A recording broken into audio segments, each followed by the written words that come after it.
দিচ্ছি। আশা করছি প্রত্যেকটি ঘটনা ইনশাল্লাহ আপনাদের ভালো লাগবে। তো খুব বেশি কথা বলবো না, সরাসরি ঘটনাতে চলে যাব। আর এবারের এপিসোডের সিংহভাগ ঘটনাই আমাদের মাশফিক ভাই দিয়েছেন, যার বাড়ি বাগেরহাট জেলার মোল্লাহাট থানায়। মাশফিক ভাইয়ের এর আগেও কিন্তু বেশ কিছু ঘটনা আমি তো শেয়ার করেছি, আমি আমার চ্যানেলে ছাড়াও ভূত.com-এ শেয়ার করেছি। তো চলুন শুরু করি মাশফিক ভাইয়ের প্রথম ঘটনা। এখন যে ঘটনাটি বলবো, এই ঘটনাটি একটু ভিন্ন রকম। বাংলাদেশ ভারত সীমান্ত এবং ভারতের কয়েকটি জায়গায় এই ঘটনাটি ঘটেছে। আর ঘটনাটি ঘটেছে এই মাশফিক ভাইয়ের গ্রামেরই 7 জন মানুষের সাথে। তারা সবাই ওনার পরিচিত। ঘটনাটি 2004 সালে ঘটেছে। ওনাদের গ্রামের 7 জন লোক সিদ্ধান্ত নিয়েছে তারা ভারত হয়ে পাকিস্তানে যাবেন, কারণ ওনাদের গ্রামের এক বড় ভাই 30 বছর যাবৎ পাকিস্তানের লাহোরে থাকেন, সেখানে খুব ভালো কাজ করেন, ব্যবসা বাণিজ্য আছে। তো গ্রামে থেকে খুব বেশি কাজে সুবিধা করতে পারছিল না।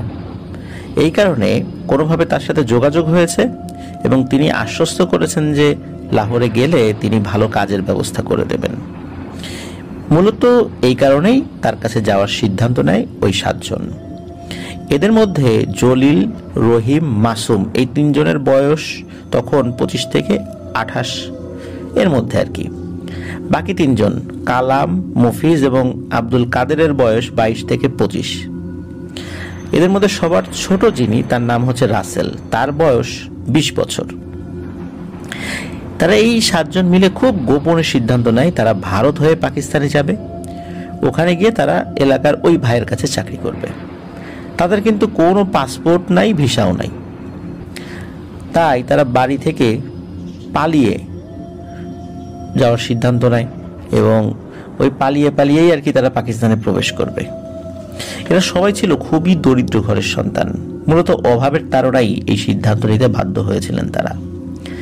তাদের ভিতর 3 জন বিবাহিত, বাকি 4 জন অবিবাহিত। তো বাড়িতে তাদের পরিবারের কাছে বললে তারা যেতে দেবে না, তাই তারা সিদ্ধান্ত নেয় খুব গোপনে যে তারা চলে যাবে। তারা ঢাকা যাওয়ার কথা বলে বাড়ি থেকে বের হবে। পাকিস্তান যেতে পথে যে খরচ আছে, তাই তারা সাধ্যমতো যে যেটা পারে সেভাবে জোগাড় করে। এভাবে 2004 সালের কোনো একদিন সকালে তারা 7 জন রওনা হয় পাকিস্তানের উদ্দেশ্যে। তারা ভোরে রওনা হয়ে দুপুরে চুয়াডাঙ্গা পৌঁছায়। ওখানে তাদের একজন পরিচিত ছিল আগে থেকেই আর কি, তো তারা যোগাযোগ করেছে তার সাথে। দালালের মাধ্যমে তাদের ভারতে প্রবেশ করতে হবে। দুপুরে চুয়াডাঙ্গা নেমে তারা তাদের পরিচিত লোকের সাথে দেখা করে। তো দালালের সাথে দেখা হতে হতে বিকাল তখন 5টা বাজবে আর কি। তো দেখা হয়, ও দালাল তাদের সবকিছু বুঝিয়ে দেয় যে কিভাবে কি করতে হবে। তখন তারা রওনা হয় সীমান্ত এলাকার উদ্দেশ্যে। মুজিবনগরের আশেপাশের কোনো একটা জায়গায় তারা অবস্থান নেয়। ততক্ষণে সন্ধ্যা হয়ে গেছে, চারদিকে অন্ধকার। তাদের যাত্রা হলো রাতের বেলা। রাতেই তারা ভারতে প্রবেশ করবে। সীমান্ত এলাকায় বিশাল এলাকা জুড়ে ফসলের জমি, কোনো ঘর বাড়ি নাই, অনেক জায়গায় একদম বিরান পড়ে আছে। ওই ফসলের জমির ভেতর দিয়ে তাদের যেতে হবে। তারা এক জায়গায় বসে সবাই প্রস্তুতি নেয়। তখন সীমান্তে এত কড়াকড়ি ছিল না। গভীর রাতে তারা হাঁটা শুরু করবে। তো দালালের সাথে দেখা হয়। দালালের সাথে তারা এক জায়গায় বসে প্ল্যান প্রোগ্রাম করছে কি করা যায় এবং সেই অনুযায়ী প্রস্তুতি নেয়। এখন যেমন সীমান্তে কাঁটাতারের বেড়া, তখন কিন্তু সীমান্তে এত কড়াকড়ি ছিল না, এত কাঁটাতারের বেড়া ছিল না, বিভিন্ন জায়গায় ফাঁকা ছিল। গভীর রাতে তারা হাঁটা ধরবে। দালাল তাদের সাথে এপাশ থেকে হাঁটা শুরু করবে, একটা জায়গায় এসে আর এক দালালের কাছে দিয়ে যাবে। এরকমই পরিকল্পনা আর কি। তো রাত গভীর হয়, তারা হাঁটা শুরু করে। একটা বাগানের মধ্য দিয়ে তারা হাঁটছে। হঠাৎ তারা খেয়াল করে যে চারদিকে বাতাস বইছে, মনে হচ্ছে ঝড় হবে, অথচ আকাশে চাঁদ দেখা যাচ্ছে। এইরকম ঝড়ো বাতাস কেন হচ্ছে তারা কিছুই বুঝতে পারে না। দালাল ওদেরকে বলে যে ও কিছু না, আপনারা হাঁটেন, যাই হোক না কেন পেছন দিকে তাকানোর দরকার নেই। তো এভাবে হাঁটতে হাঁটতে তারা কিছু তাল গাছের নিচে গিয়ে পৌঁছায়। হঠাৎ তারা দেখে একটা তাল গাছ একবার মাটিতে শুয়ে পড়ছে আর একবার দাঁড়িয়ে যাচ্ছে। এটা দেখে তারা একজন আরেকজনের দিকে তাকায় এবং ভয় পায়।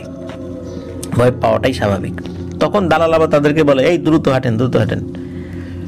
এরপর কিছু দূর গিয়ে ছোট্ট একটা খালের মতো পায় তারা, ওখানে হাঁটু পানি হবে, তো ওটা পার হতে হবে।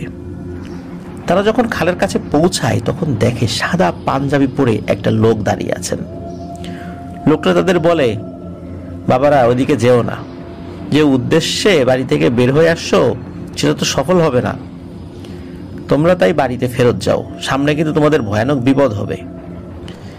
এটা শুনে দালাল বলে, আরে বাপু, কে হে আপনি? অযথা আমাদের কাজে বাগড়া দিচ্ছেন কেন? জানতো যান, আপনি আপনার পথ দেখেন। এই কথা বলে দালাল তাদেরকে, মানে ওই মুরব্বীকে। তো এটাও বলে যে ওদেরটা ওরা বুঝছে, আপনি আপনারটা বোঝেন, ওদের ভালো মন্দ দেখার দায়িত্ব কি আপনাকে দেয়া হয়েছে নাকি? এইভাবে ওই মুরব্বীর সাথে আসলে খারাপ ব্যবহার করেন। লোকটি মন খারাপ করেন এবং হাঁটতে হাঁটতে দূরে কোথায় গিয়ে যেন মিলিয়ে গেলেন।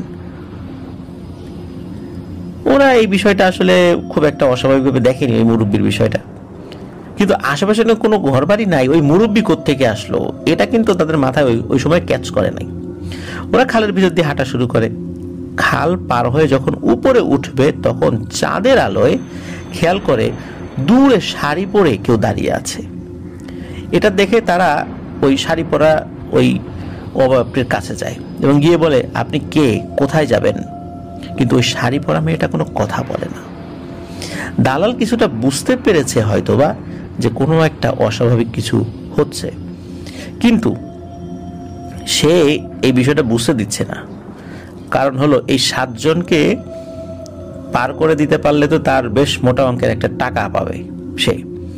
তো এখন টাকার লোভে কিন্তু কোনো সমস্যার কোনো একটা আঁচ তাদেরকে বুঝতে দিচ্ছে না। তো দালাল আবার ওই সময় ওই মহিলাকে বলে, আপনি কোথায় যাবেন? তখন ওই মেয়েটা হাত দিয়ে ইশারা করে দেখায় যে তারা যেদিকে যাচ্ছে সেও সেদিকে যাবে। তখন দালাল বলে, আচ্ছা ঠিক আছে, আপনি আমাদের সাথে চলেন। এদিকে তারা হাঁটা শুরু করে। পেছনে ওই শাড়ি পরা অবয়বটি হঠাৎ পেছন থেকে করুণ সুরে শেয়াল এবং কুকুরের ডাক ভেসে আসে। দালাল তখন তাদেরকে বলে, আপনারা কেউ পেছন দিকে তাকাবেন না, সোজা হাঁটা শুরু করেন। এভাবে হাঁটতে হাঁটতে অল্প কিছু দূর যাওয়ার পর এই 7 জনের মধ্যে একজন পেছন দিকে তাকায়, দেখে শাড়ি পরা মেয়েটা নাই। তখন বলে, আরে এই মহিলাটা কই গেল? তখন সবাই পেছনে তাকায় যে আসলেই মেয়েটা নেই। তাদের ভিতর ভয় ভীতি আরো বেশি কাজ করতে লাগলো। তারপরও তারা হাঁটছে। এভাবে অনেকক্ষণ হাঁটার পর মুর্শিদাবাদ জেলার কোনো একটা অংশে তারা পৌঁছায় এবং ভোরের দিকে তারা ভারতের মূল ভূখণ্ডে প্রবেশ করে। তখনকার সময় তো সীমান্তে এতটা যে কড়াকড়ি এখন আমরা যেভাবে দেখি এতটা কিন্তু ছিল না। তো আগের দালাল ভারতের দালালের কাছে দিয়ে সে তো চলে গেছে, তারা এখন ভারতের দালালের সাথে হাঁটতে থাকে। তখন ওই দালাল বলে যে আপনারা যেদিক দিয়ে আসছেন ওদিক তো আসলে জায়গা বেশি ভালো না, ভয়টাই পাইছেন নাকি? তখন কেউ কেউ বলে, হ্যাঁ এরকম অস্বাভাবিক কিছু হয়েছে। তখন বলে, আরে ও কিছু না, ওই রাতের বেলা হাঁটতে হাঁটতে আমরাও এইগুলো দেখতে দেখতে অভ্যস্ত হয়ে গেছি, আর আপনারা তো নতুন আসছেন, এরকম বিরান জায়গা, টুকটাক ভয়ের বিষয় তো থাকতেই পারে। তো তারাও 7 জন এই বিষয়গুলোকে ছোটখাটো একটা প্যারানরমাল এক্সপিরিয়েন্স হিসাবেই দেখে, কিন্তু এটা নিয়ে আসলে তাদের মধ্যে তেমন কোনো ভয় কাজ করে না। এখন ওই দালালের সাথে তারা হাঁটতে থাকে। সকাল হয়ে গেছে। তখন ওই দালাল তাদের কলকাতার গাড়িতে তুলে দেয়। ওখান থেকে ট্রেনে কিভাবে দিল্লি যেতে হবে সেটা বুঝিয়ে দেন, কারণ তাদের টার্গেট কলকাতা থেকে দিল্লি হয়ে পাঞ্জাব হয়ে পাকিস্তানে ঢুকবে। তারা কলকাতা গিয়ে হাওড়া থেকে ট্রেনের টিকিট কেটে দিল্লির উদ্দেশ্যে রওনা হয়। ট্রেন চলছে, মাঝে মাঝে চারদিকে পাহাড়, নদী, বিশাল বিশাল গাছ, এসব দেখতে দেখতে তারা যাচ্ছে। হঠাৎ গভীর রাত্রে তারা ট্রেনের জানালা দিয়ে দেখে বাইরে কুকুর দৌড়াচ্ছে। ট্রেনের গতিও যেমন, কুকুরের দৌড়ের গতিও তেমন। ইন্ডিয়ার যে ট্রেনগুলো এগুলো কিন্তু অনেক গতিতে চলে, সেখানে কোনো কুকুর, বিড়াল, কোনো চিতাবাঘের মতো প্রাণীও দৌড়ে আসলে ট্রেনের সাথে কুল পাবে না। কিন্তু ট্রেনের গতির সাথে তাল মিলিয়ে কুকুর দৌড়াচ্ছে, এটা খুবই অদ্ভুত ব্যাপার। এত জোরে কুকুর দৌড়াতে পারে। তো প্রথম যিনি এটা দেখেছেন তিনি আবার অন্য 7 জনকে ডাকেন। রাতের বেলা কেউ কারো ঝিমুনি আসছিল, কেউ কেউ ঘুমাচ্ছিল, ওই 7 জনকে ডেকে ধরে 7 জনই এটা দেখে। কিছু সময় তাকিয়ে থাকার পরে দেখে কুকুরটা হঠাৎ করে ঘোড়া হয়ে গেছে। এখন ওই কুকুরটা ঘোড়া হয়ে দৌড়াচ্ছে। তারা এটা দেখে ভয় পেয়ে যায়। তখন তারা আশেপাশে খেয়াল করে যে ট্রেনের বাকি যাত্রীরা কিন্তু বাইরে কেউ তাকাচ্ছে না। রাত হয়ে গেছিল, সবাই ঘুমাচ্ছে, বাইরে তাকানোর প্রয়োজনও নাই। মনে হচ্ছে যে এই দৃশ্য শুধু ওই 7 জনই দেখছে, আর কেউ এটা দেখছে না। এর কিছু সময় পর তারা দিল্লিতে চলে আসে। সারা রাত তো ট্রেন জার্নি করেছে। তো ওই রাতের বেলায় তারা যখন ভোরের দিকে আর কি, তারা যখন দিল্লিতে চলে আসছে, তখন দিল্লি পুলিশের হাতে তারা ধরা পড়ে। তাদেরকে যখন জিজ্ঞাসাবাদ করা হয় তখন তারা পাসপোর্ট ভিসা কিছুই দেখাতে পারেনি। তখন তাদের 7 জনকে 15 দিনের জেল দেয়া হয়। এই জেলে এক রাত্রে তারা ঘুমিয়ে আছে। হঠাৎ করে একজনের পায়ে পানির ফোঁটা পড়ে। তিনি হচ্ছেন জলিল। তো জলিলের ঘুম ভেঙে যায়। সে অন্ধকারে বা আবছা আলোতে দেখে যে বিশাল এক মাথাবিহীন অবয়ব তার পায়ের কাছে দাঁড়িয়ে আছে।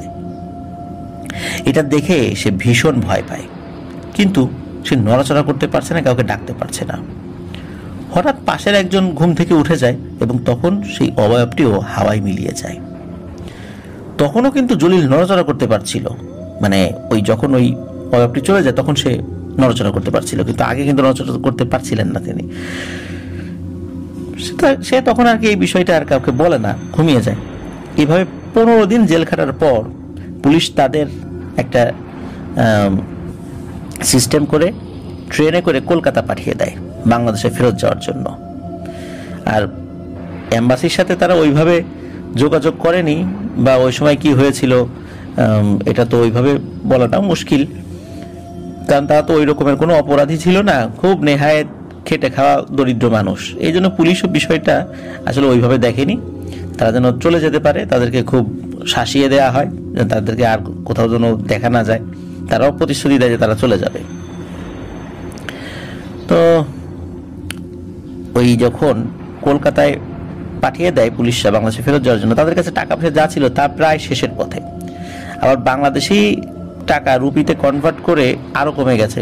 সব মিলায় তাদের কাছে অল্প কিছু টাকা আছে। তো তারা কলকাতায় এসে পৌঁছায়। সেখান থেকে তারা মুর্শিদাবাদের সেই সীমান্ত এলাকায় আসে। কিন্তু তারা সীমান্ত পার করার কোনো দালাল পাচ্ছিল না, কারণ সীমান্ত পার হতে গেলে দালালের মাধ্যম ছাড়া যদি কেউ পার হতে যায় তাহলে কিন্তু বিএসএফ এর হাতে ধরা পড়তে পারে, আর তখন হবে আরো ঝামেলা। তো বিএসএফ এর কাছে তো পুলিশ এসে বুঝিয়ে দিয়ে যায় নাই।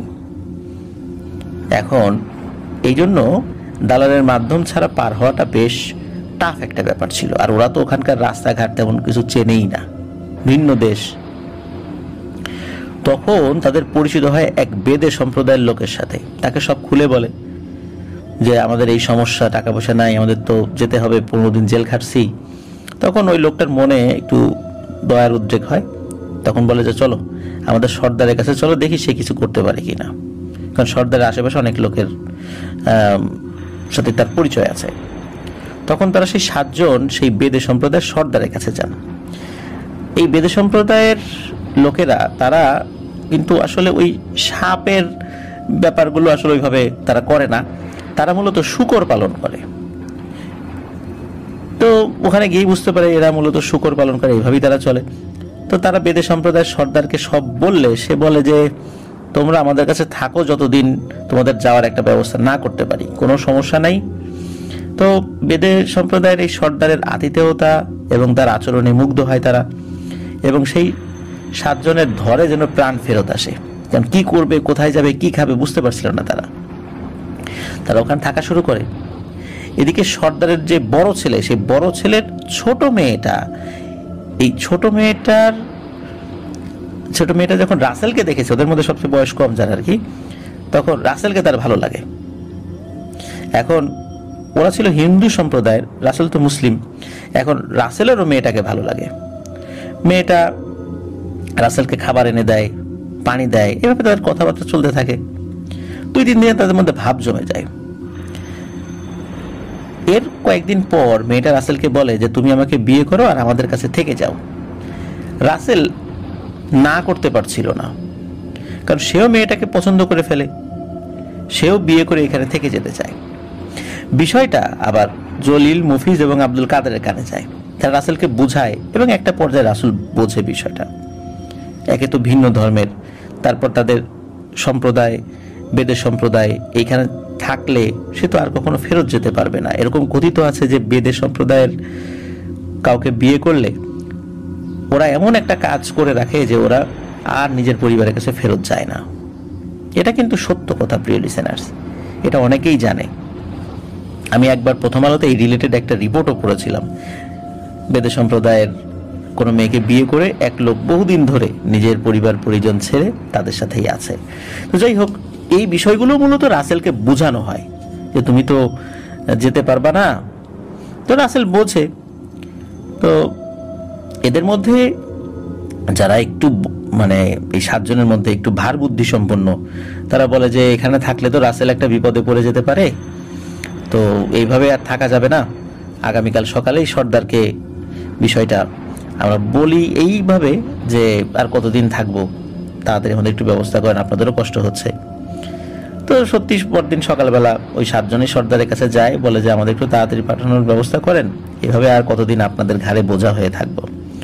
তখন সর্দার বলে আমি একজনকে পেয়েছি, কিন্তু সে আগামীকাল আসবে, সুতরাং তোমরা আজকে থাকো, লোকটা আগামীকাল আসুক, তারপর কথাবার্তা বলি। এদিকে তারা চলে যাবে। সর্দারের বড় ছেলের মেয়েটি এটা শুনে খুব কষ্ট পায়। তো সে তার বাবার কাছে গিয়ে বলে যে সে গলায় দড়ি দেবে যদি রাসেলকে সে না পায়। এখন তার বাবা তাকে আটকায় এবং পরে জানতে চায় আসলে কি হয়েছে। সে রাসেলের সাথে তার সম্পর্কের কথা বলে। এখন এই সর্দার এবং তার মা ও তার ইয়েকে বুঝায় আর কি, তার নাতনিকে বুঝায় যে আসলে এটা তো হয় না। কিন্তু সেই মেয়ে তো নাছর বান্ধা, সে কিছুতেই তো রাজি না। প্রথমে ওই মেয়েটা নিজের মা বাবাকে বলেছে। এখন তার নানা হচ্ছে সর্দার। মা বাবা যখন দেখলো যে মেয়ের মা বাবা দেখলো যে তাদের মেয়ে কিছুই শুনতেছে না, তখন তার মা বাবা মানে তার নানার কাছে বলে যে তোমার নাতনির তো এই অবস্থা। এখন সর্দার তার নাতনিকে বুঝায়, এখন কিছুতেই কিছু হয় না, রাজি হয় না। ওই মেয়েটা বলে যে আমি রাসেলকে বিয়ে করবই। এখন সর্দার বলে আচ্ছা ঠিক আছে, আমি দেখি কি করা যায়, তুই যা চাস তাই হবে। তখন তার নাতনি শান্ত হয়। এখন পরদিন সকাল থেকে রাসেলের আচরণে অদ্ভুত পরিবর্তন। সে আর বাড়িতে যাবে না, ওই মেয়েকে বিয়ে করে এখানেই থেকে যাবে, কোনো কিছুতেই তাকে ওইখান থেকে নিয়ে আসা যাবে না। এখন বাকি 6 জন পড়লো তো মহা সমস্যায়। রাসেলকে রেখে তারা কিভাবে যাবে, এলাকায় গেলে কি জবাব দেবে, রাসেলের মা বাবার কাছে কি জবাব দেবে। ওই দিন রাত্রে ঘটে আর এক ঘটনা। শূকরের যে পালগুলো রয়েছে রাত্রে তো যেখানে ঘুমায়, গভীর রাতে রাসেল একা সেখানে চলে গিয়েছে এবং শূকরগুলোর দিকে তাকিয়ে আছে এক দৃষ্টিতে। এদের মধ্যে যে আব্দুল কাদের যিনি আছেন, তিনি উঠে যখন ওয়াশরুমে যাবেন, রাতের বেলা তার ওয়াশরুমে যাওয়ার প্রয়োজন হয়েছে, ওয়াশরুমে যাবেন, তখন দেখেন যে রাসেল নাই পাশে। তো সবাইকে ডেকে তোলে, রাসেল কই? তখন ওই 6 জনই বাইরে আসে, রাসেলকে খুঁজতে থাকে। অল্প সময়ের মধ্যেই পেয়ে যায়, গিয়ে দেখে যে রাসেল শূকরের পালের কাছে দাঁড়িয়ে আছে এবং এক দৃষ্টিতে শূকরগুলোর দিকে তাকিয়ে আছে। তখন ওই জলিল যিনি রাসেলের কাঁধে হাত দেয়, তখন রাসেল হুঁশ ফেরত আসে। রাসেল বলে ওটা আচ্ছা আমি এখানে কিভাবে আসলাম? এদিকে ওই 6 জন কি করে, রাসেলকে আবার ঘরে নিয়ে যায়, বলে তুই ঘুমা। পরদিন সকালে সর্দারের কাছে গিয়ে এই 6 জন অনেক কান্নাকাটি করে এবং বুঝায় যে আমাদেরকে যেতে দেন, আসলে রাসেল ছোট মানুষ, ও বোঝে না, অনেক কিছুর পরিণতি তো বুঝতে পারে না, আপনি তো মুরব্বী মানুষ, আপনি তো জানেন, বোঝেন, তো আমাদেরকে যেতে দেন। তো এদের কান্নাকাটিতে সর্দারের মনটা নরম হয়। সর্দার চিন্তা করে আসলেই তো তাই, আমার নাতনির একটা আবদার পূরণ করার জন্য ভিন্ন ধর্মের একটা লোককে এভাবে আটকায় রাখবো, এটা তো ঠিক না। তখন সর্দারের মনটা যখন মানে গলে গেছে, তখন মোটামুটি তিনি বলেন, তাদেরকে আশ্বস্ত করেন যে ঠিক আছে, ওই দালাল আসবে আজকে বিকালেই, কিভাবে তোমাদেরকে দেশে পাঠানোর ব্যবস্থা করা যায় আমি দেখছি। এইটা যখন ওই মেয়ে শোনে, মেয়েটা বলে যে আমার নানা আমাকে বলল, এখন আবার তাদেরকে ফেরত পাঠাই দিচ্ছে, বিশেষ করে রাসেলকেও। রাগে সে মানে একটা ধারালো একটা ছুরি দিয়ে তার হাত পা শরীর বিভিন্ন জায়গায় কেটে ফেলে, রক্তারক্তি অবস্থা। তখন সর্দার সহ তার মা বাবা তাকে বুঝায়। সর্দার বলে যে রাসেল চলে যাক। এখন মেয়ে কিছুতেই রাজি না। শেষ পর্যন্ত আবার সর্দার তার মত চেঞ্জ করে, বলে যে আচ্ছা ঠিক আছে, আমি যেহেতু বলেছি, কথা দিয়েছি যে ও চলে যাবে, রাসেল চলে যাক, কিন্তু ওকে আসতেই হবে, আজ হোক কাল হোক, তুই কান্নাকাটি করিস না। এখন এই ধরনের আশ্বস্ত যখন তাকে করা হয়, তখন মেয়েটা ঠান্ডা হয়। এখন যেটা হয় সেটা হলো, ওই রাসেল যখন ওই মেয়েটার কাছে বিদায় নিতে যায়, তখন মেয়েটা রাসেলকে বলে, তুমি তো চলে যাচ্ছ, তোমার স্মৃতি হিসাবে আমাকে একটা জিনিস দিয়ে যাও। রাসেল বলে যে কি দেবো, আমার কাছে তো তোমাকে দেওয়ার মতো কিছুই নেই, বলে তোমার এক ফোঁটা রক্ত আমাকে দিয়ে যাও। রাসেল না বুঝে আবেগের বশে এই কাজটি করে ফেলে, এক ফোঁটা রক্ত মেয়েটাকে দিয়ে আসে। আর এটাই ছিল রাসেলের সবচাইতে বড় এবং মারাত্মক একটা ভুল। মূলত সর্দারই তার নাতনিকে বলেছিল যে রাসেলের কাছ থেকে স্বেচ্ছায় এই জিনিসটা নিতে হবে, তুই স্বেচ্ছায় এক ফোঁটা রক্ত রেখে দিবি। এটাই ওই মেয়েটা করেছিল এবং রাসেলও দিয়ে দিয়েছিল। স্বাভাবিকভাবেই তারা ওই দিন রাত্রে সীমান্ত দিয়ে দেশে আসে। এরপর তারা বাড়িতে চলে আসে কোনো ধরনের কোনো সমস্যা ছাড়াই। এরপর থেকে রাসেলের সাথে শুরু হয় ভয়ঙ্কর সব ঘটনা। রাসেল রাত্রে স্বপ্ন দেখা শুরু করে যে ওই মেয়েটা দাঁড়িয়ে আছে এবং সাথে একটা মাথা কাটা শূকর দাঁড়িয়ে আছে, আর রাসেলকে ডাকছে আর বলছে তুমি চলে আসো, তোমাকে আসতেই হবে আমার কাছে। রাসেলের ঘুম ভেঙে যেত। রাসেল সারাদিন ওই মেয়েকে ছাড়া আর কিছুই ভাবতে পারত না। সে সব সময় ওই মেয়েকে স্বপ্ন দেখে এবং বাস্তবেও দেখা শুরু করে। দিন দিন রাসেলের শরীর শুকিয়ে যেতে শুরু করে। রাসেলের মা বাবা চিন্তিত হয়ে পড়ে, রাসেলের হলোটা কি, হঠাৎ এমন হয়ে যাচ্ছে কেন। রাসেলকে ডাক্তার দেখানো হয়, কিন্তু কোনো কাজ হচ্ছিল না। একদিন রাসেল রাত্রে ওয়াশরুমে যাবে বলে বের হয়েছে। সে ওয়াশরুমের পাশে দেখে ওই মেয়েটি মাথা কাটা একটা শূকর নিয়ে দাঁড়িয়ে আছে। এটা দেখে রাসেল চিৎকার দিয়ে অজ্ঞান হয়ে পড়ে যায়। রাসেলের চিৎকার শুনে রাসেলের মা বাবা বের হয়ে আসে, দেখে রাসেল পড়ে আছে। পরে তাকে ঘরে নেয়। সকালে তার হুঁশ ফেরে। তখন তার মা বাবা যখন জিজ্ঞেস করে কি হয়েছে, তখন পুরো ঘটনা তাদের খুলে বলে। রাসেলের মা বাবা সব শুনে বুঝতে পারে যে রাসেলের বড় একটা বিপদ হয়েছে, এবং রাসেলের সাথে আরো যে 6 জন ছিল তাদের সাথেও কথা বলে। তাদের সবিস্তরে বর্ণনা শুনে এটাও বুঝতে পারে যে রাসেল বড় ধরনের একটা কালো জাদুর শিকার হয়েছে। তখন তারা ভালো হুজুর কবিরাজ দেখানো শুরু করে, কিন্তু কিছুতেই কিছু হচ্ছে না। রাসেলের অবস্থা দিন দিন খারাপ হতে শুরু করে। তো একটা সময় রাসেল বিছানায় পড়ে যায়। এরপর থেকে তার ঘরের ভেতরে সে দেখা শুরু করতো ওই মেয়েটাকে। ওই মেয়েটা মাথা কাটা একটা শূকর নিয়ে দাঁড়িয়ে আছে আর রাসেলকে বলছে চলে আয়, আমার কাছে চলে আয়, আমি তোর অপেক্ষায় আছি। এরপর একটা বিকট হাসি দিয়ে এই মাথা কাটা শূকর এবং ওই মেয়েটির অবয়ব হাওয়ায় মিলিয়ে যায় এবং যেতে যেতে বলে, তুই না আসলে তোকে কঠিন পরিণতি ভোগ করতে হবে। পরের দিন রাত্রে রাসেল স্বপ্নে দেখে যে একটা বিশাল মাঠে এসে দাঁড়িয়ে আছে, আর মাথা কাটা একটা শূকর তার চারপাশ দিয়ে ঘুরছে, কিন্তু তার কাছে আসছে না। ওই স্বপ্নে ওই মেয়েটি ছিল না। হঠাৎ মাথাবিহীন ওই শূকরটা বলে ওঠে, তোকে 7 দিন সময় দিলাম, তুই ওই মেয়ের কাছে চলে আসবি। যদি না আসিস তাহলে এই যে দেখছিস না আমার মাথা নাই, তোর মাথাটাও কিন্তু থাকবে না। এইটা দেখার পর চিৎকার দিয়ে রাসেল ঘুম থেকে জেগে যায়। এদিকে তার মা বাবা চলে আসে যে কি হয়েছে। যখন রাসেল তার স্বপ্নের কথা বলে, মা বাবা আরো চিন্তিত হয়ে পড়ে যে কোনো কাজই তো হচ্ছে না। কোনো মা বাবার সন্তানের করুণ পরিণতি কিন্তু মেনে নিতে পারে না। এই ঘটনার 2 দিন পর তারা একটা ভালো হুজুরের সন্ধান পান। রাসেলকে দ্রুত সেখানে নিয়ে যান। হুজুর রাসেলকে দেখেই বলে, হা, কত নিষ্ঠুর এবং অমানবিক কাজ ওর উপর করা হয়েছে। তখন হুজুরকে যখন আরো সব খুলে বলা হয়, তখন হুজুর সব শুনে বলে যে আমি একে দেখেই বুঝতে পেরেছিলাম ওর সাথে ভয়ানক খারাপ কিছু হয়েছে, এবং যখন আমি ওকে দেখেছি তখন দেখি দূরে মাথাবিহীন একটা প্রকাণ্ড শূকর দাঁড়িয়ে আছে। এটা আপনারা দেখতে পাননি, কিন্তু আমি দেখেছি। হুজুর বলে, আজ রাত্রের চিকিৎসা করব। এশার নামাজের পর হুজুর সবাইকে বলে যে গভীর রাত্রের চিকিৎসা করব, তখন আপনারা কেউ বাইরে বের হবেন না। হুজুর মূলত গিয়েছিলেন তার বাড়িতে, তো হুজুর ডাকলে বের হবেন।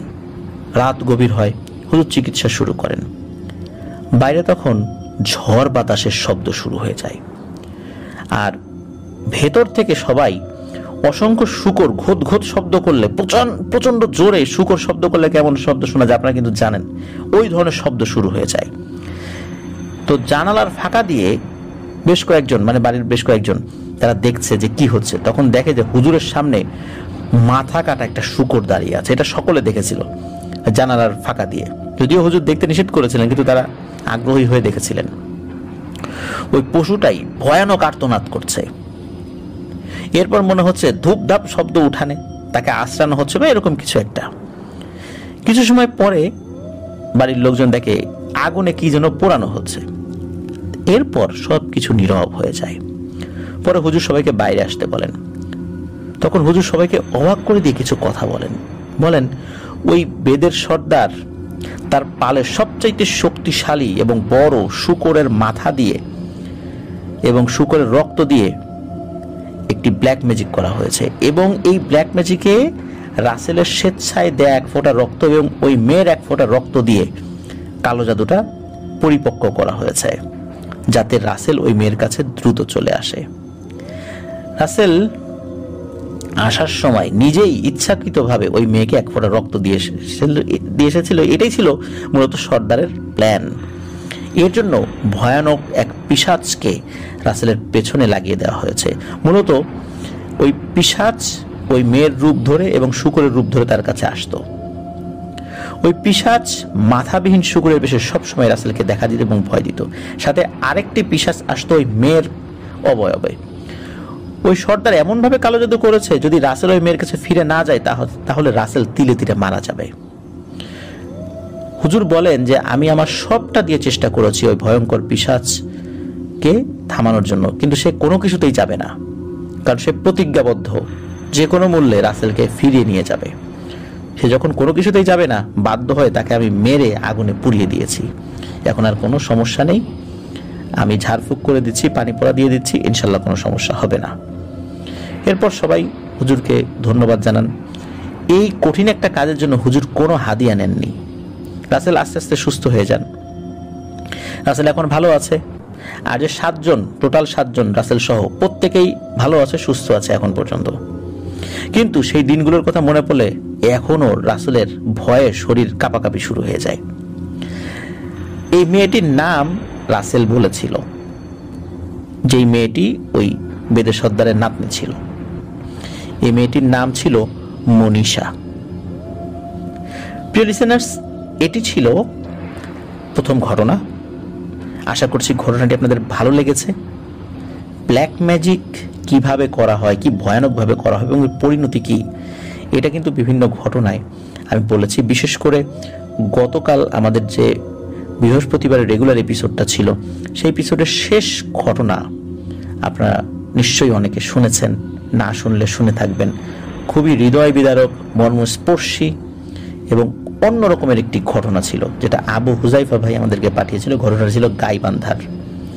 তো আল্লাহর রহমতে এইখানে তো রাসেল ভালো হয়ে গিয়েছিল, কিন্তু সেখানে কি হয়েছিল সেটা আপনারা শুনে আসবেন। প্রিয় লিসেনার্স, আমাদের চ্যানেলে এখনও যারা সাবস্ক্রাইব করেননি তারা দ্রুত সাবস্ক্রাইব করে ফেলুন। ইতিমধ্যে যারা সাবস্ক্রাইব করেছেন তাদেরকে অসংখ্য ধন্যবাদ, জাজাকাল্লাহ।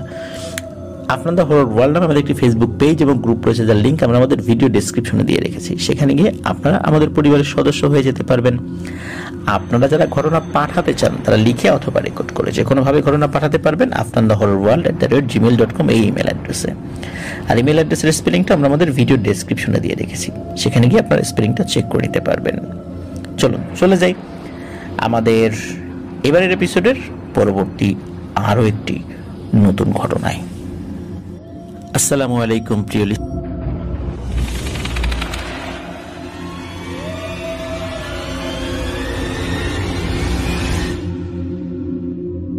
আবারও স্বাগতম জানাচ্ছি প্রিয় লিসেনার্স, মাশফিক ভাইয়ের নতুন আরও একটি ঘটনা। আমাদের এবার ফ্রাইডে স্পেশাল এপিসোডটা কিন্তু গত শুক্রবার প্রচারিত হওয়ার কথা ছিল, কিন্তু ঠান্ডা লেগে আমার গলার অবস্থা এতটাই খারাপ ছিল যার কারণে আমি রেকর্ডিংয়েই বসতে পারিনি। আজকেও যে খুব বেশি উন্নতি হয়েছে তা নয়, তবে আলহামদুলিল্লাহ আগের থেকে অনেক ভালো, যার কারণে আমি রেকর্ডিংটা করতে পারছি। আর গলার অস্বাভাবিকতা আমার কথা বলার ধরন শুনে কিছুটা হলেও আপনারা আন্দাজ করতে পারছেন, তো আমার জন্য দোয়া করবেন। তো এখন যে ঘটনাটি শেয়ার করতে যাচ্ছি, এই ঘটনাটি এটিও তো মাশফিক ভাই আমাদেরকে পাঠিয়েছেন। তো এটি গোপালগঞ্জ জেলার কোন একটি গ্রামে ঘটেছে, সঙ্গত কারণে গ্রামের নামটি বলেননি। তো ঘটনাটি ঘটেছে 2020 সালে, খুব বেশি দিন আগের কথা না। আর যার সাথে ঘটেছে তার নাম হচ্ছে মানিক মিয়া। আর ঘটনাটি মাশফিক ভাই সংগ্রহ করেছেন এই ঘটনার সাথেই জড়িত একজন কবিরাজের কাছ থেকে। কবিরাজের নামটি সঙ্গত কারণে বলেননি, আর কবিরাজ উনাকে যেভাবে বলেছেন সেভাবেই উনি আমাদেরকে জানিয়েছেন। মানিক মিয়া একজন কৃষক, মাঠে কাজ করেই সে তার সংসার চালায়। তো হঠাৎ এক রাত্রে মানিক মিয়া স্বপ্নে দেখে যে তার বাড়ির পেছনে যে পুকুরটা রয়েছে, এই পুকুরে সোনা টাকা পয়সা ভর্তি একটি বড় এক টাইপের একটা কলস মতো আর কি, যেটাকে মাইট বলে, সেটা ভাসছে। তো এটা দেখার পর মানিক মিয়ার ঘুম ভেঙে যায়। সে এটাকে নিছক স্বপ্ন ভেবেই উড়িয়ে দেয়। পরদিন সে একই স্বপ্ন আবার দেখে। এভাবে সে বেশ কয়েকদিন একই স্বপ্ন দেখতে থাকে। সে এ বিষয়ে কাউকে কিচ্ছু বলে না। হঠাৎ সে একদিন স্বপ্নে দেখে পুকুরে সেই ধন সম্পদ ভরা ধনের বা ধনরত্নের যে মাইটটি ভাসছে সেটার উপর একটি সাপ বসে আছে। হঠাৎ করে সাপটি মানুষের মতো কথা বলে ওঠে স্বপ্নের মধ্যেই। সে মানিক মিয়াকে বলে, মানিক, তোর কি ধন সম্পদের মালিক হতে ইচ্ছে করে না? তুই এতদিন ধরে এই স্বপ্ন দেখছিস, তাও তুই এগুলো নিতে আসিস না কেন? যা, এই সব তোর। মানিক মিয়া স্বপ্নের মধ্যে হা করে তাকিয়ে থাকে এবং সে দেখে সাপটির মাথায় সিঁদুরের মতো কিছু একটা ফোঁটা দেয়া এবং বিশাল বড় ফোনা তুলে সে মানিক মিয়াকে এগুলো বলছে। মানিক মিয়ার ঘুম ভেঙে যায়। মানিক মিয়া তড়িঘড়ি করে উঠে যায়। তো এবং সে খেয়াল করে সে ঘেমে একাকার হয়ে গেছে। সে উঠে পানি টানি খায়, কিন্তু সে তার বউকে ডাকে না। সে আবার শুয়ে পড়ে। ঘুম ঘুম ভাব আসতেছে, তখন সে বুঝতে পারে বাইরে থেকে কেউ তার নাম ধরে ডাকছে। বাইরে থেকে আওয়াজ আসছে, মানিক, ও মানিক, ঘুমাচ্ছিস কেন? বাইরে আয়, তোর ধন সম্পদ নিবি না? নিয়ে যা, এগুলো সব তোর। এসব শুনে মানিক কিছুটা ভয় পায়। সে জানালা খুলে উকি দিয়ে দেখে বাইরে কিচ্ছু নাই। সে মনের ভুল ভেবে ঘুমিয়ে পড়ে। পরদিন সকালে ঘুম থেকে উঠে সে তার বউকে সব ঘটনা খুলে বলে। তার বউ ঘটনা শুনে বলে, তুমি করছোটা কি? তুমি কেন এটা আনতে যাও নাই? বারবার স্বপ্ন দেখতেছো, তারপর আনো না কেন? তার বউয়ের এই কথা শুনে মানিক মিয়া বলে, আচ্ছা দেখি কি করা যায়। ওই দিন রাত্রে মানিক মিয়া আবার স্বপ্নে দেখে পুকুরে সেই ধন সম্পত্তি ভরা মাইটটি ভাসছে এবং সেটার উপরে একটি সাপ বসে আছে এবং বলছে, কিরে, নিস না কেন? এগুলো তোর, নিয়ে যায়। হঠাৎ মানিকের ঘুম ভেঙে যায়। ঘুম ভাঙার পর সে আবারও ভাবতে থাকে একই স্বপ্ন বারবার দেখছি, আবার ঘুমিয়ে পড়ে। সকালে উঠে সে ফিল করে তার শরীর খুব ভার ভার লাগছে, সারাদিন তার ভালো কাটে না।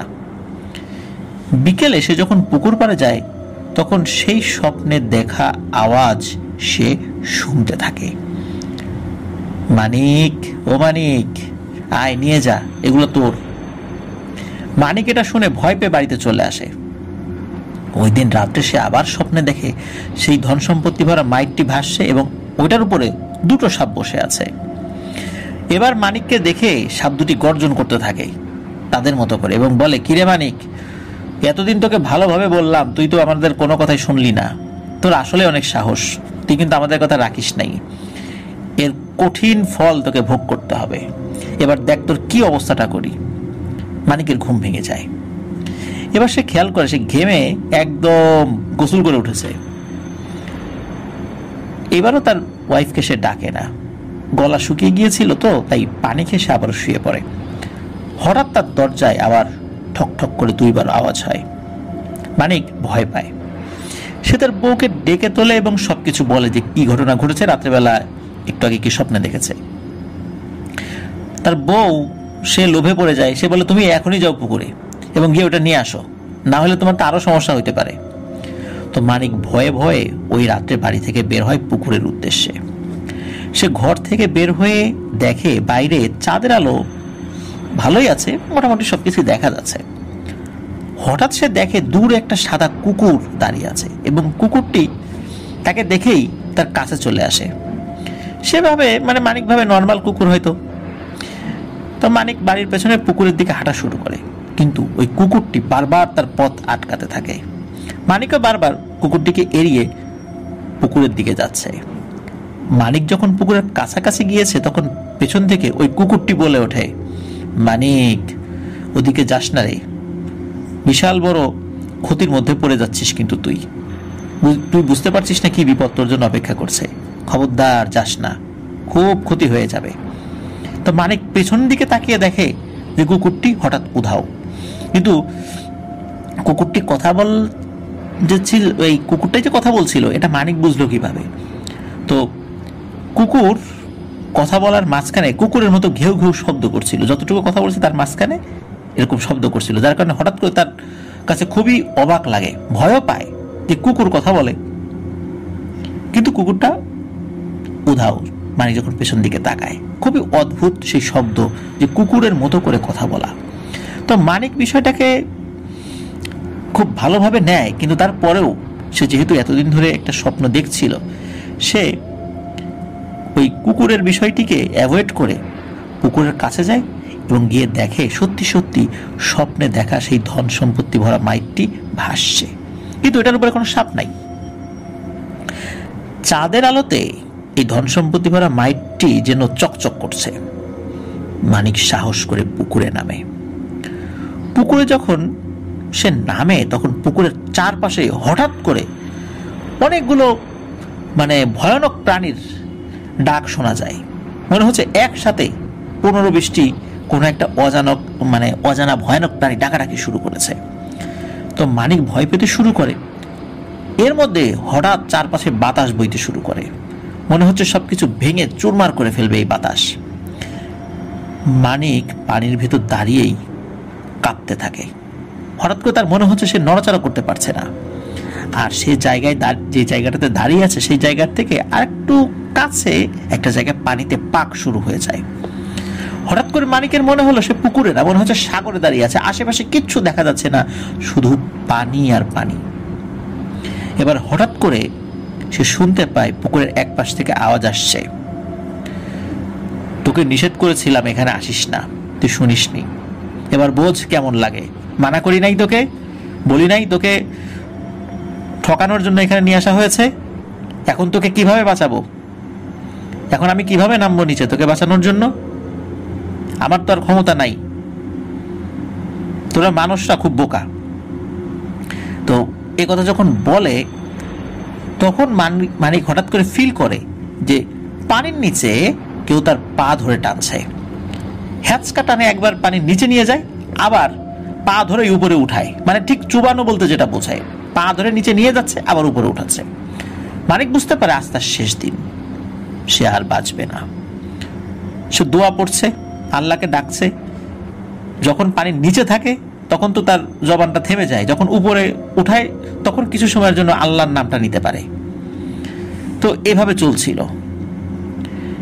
এর মধ্যে কি হয় যে মানিক একটা দোয়া পরিপূর্ণভাবে পড়তে পারে যতক্ষণ তাকে পানির উপর ভাসানো হয়েছে, আর তখনই মানিক ফিল করে তার পা নিচ থেকে ছেড়ে দিয়েছে। আর ওই অবস্থায় মানিক কোনো মতে সাঁতরে পায়ের নিচে মাটি পায় এবং দৌড়ে উপরে উঠে যায়। আর পেছন থেকে আওয়াজ আসে যে আজকের মতো বেঁচে গেলি ভেবেছিস, মনে রাখবি এই মনসাদের নজর যার উপর পড়ে তার জীবন কিন্তু দুর্বিষহ হয়ে যায়, তোর জীবনও দুর্বিষহ হয়ে যাবে। মানিক এক দৌড় দিয়ে বাড়ির উঠানে এসে চিৎকার দিয়ে সেন্সলেস হয়ে পড়ে যায়। তার চিৎকার শুনে তার বউ ঘর থেকে বের হয় এবং দেখে সে বেহুশ হয়ে পড়ে আছে। আশেপাশের মানুষও চিৎকার শুনে ওই রাতের বেলায় আসে, সবাই মিলে তাকে ধরাধরি করে ঘরে নিয়ে যায়। সকালবেলা মানিকের হুঁশ ফেরে। তখন গত রাতে সব ঘটনা উপস্থিত সকলের কাছে শেয়ার করে, সবাই তো শুনে অবাক। এদিকে মানিকের দিন দিন অবস্থা খারাপ হতে থাকে। সে কিছুই খেতে পারে না, ঠিক মতো হাঁটা চলা করতে পারে না, দিন দিন শুকিয়ে যাচ্ছে। আর নতুন করে তার ভিতর কিছু জিনিস দেখা যায়। সে প্রায় রাতে দেখে দুইটা সাপ, তাদের ভিতর একটার মাথায় সিঁদুর জাতীয় কিছু দেয়া, এরকম লাল টাইপের কিছু দেয়া, আর আরেকটার মাথায় কিছু নাই। তারা মানিককে বলে যে তোর আসলেই অনেক সাহস, তুই আমাদের কথা তো শুনিস নাই তাই না, দেখতে থাক তোর জীবনের কি পরিণতি হয়। এই বলে মানিক মিয়াকে স্বপ্নের মধ্যেই সাপে ছোবল দেয়। মানিক মিয়া চিৎকার করে ঘুম থেকে ওঠে এবং কাঁদতে থাকে। তার বউ চিৎকার শুনে উঠে পড়ে ঘুম থেকে এবং জিজ্ঞেস করে কি হয়েছে। তখন মানিক মিয়া মাত্র যে স্বপ্নটা দেখেছে সেটার কথা বলে। তার বউ খুব চিন্তিত হয়ে পড়ে। পরদিন থেকে তারা অনেক কবিরাজ দেখাতে থাকে, কিন্তু সবাই বলে আমাকে মাফ করবেন, এই কাজ আমরা করতে পারবো না। এদিকে মানিক মিয়ার অবস্থা দিন দিন শোচনীয় হতে থাকে। সে সারাদিন কান্নাকাটি করে। এভাবে কেটে যায় 1 মাস। একদিন তারা গোপালগঞ্জের এক কবিরাজের সন্ধান পায়। কবিরাজ এটি মোটামুটি সকলের কাছেই পরিচিত, সে অপরিচিত কোনো কবিরাজ না, খুব নামকরা একজন কবিরাজ ছিল। তো এই কারণে নামটি আসলে উল্লেখ করা হয়নি। তো খবর পেয়ে তা ওই কবিরাজের বাড়িতে যান। তখন কবিরাজকে সব ঘটনা খুলে বলেন। কবিরাজ তাদেরকে কিছু সময় অপেক্ষা করতে বলেন এবং সে একটি ঘরে চলে যান। বেশ কিছু সময় পর খুব মুখ ভার করে কবিরাজ বের হয়ে আসেন এবং বলেন যে তার জিন চালান দিয়ে খবর নিয়েছে যে এই যে মানিক এর উপর মনসার নজর পড়েছে। জিনদের ভেতর একটা জাত রয়েছে যারা সাপের রূপ ধরতে পছন্দ করে এবং তারা মনসার পূজা করে। সাধারণত এই জিনেরা অনেক ব্ল্যাক ম্যাজিকের শক্তি লাভ করে এবং যে কোনো ধরনের প্রতিকূল পরিবেশই হোক না কেন সেই প্রতিকূলতা কাটিয়ে তারা মানুষকে ক্ষতি করতে পারে। এই শ্রেণীর জিনকে মনসা জিন বলে। তো এখন মানিকের নজর পড়েছে, মানিকের উপরে ওদের নজর পড়েছে।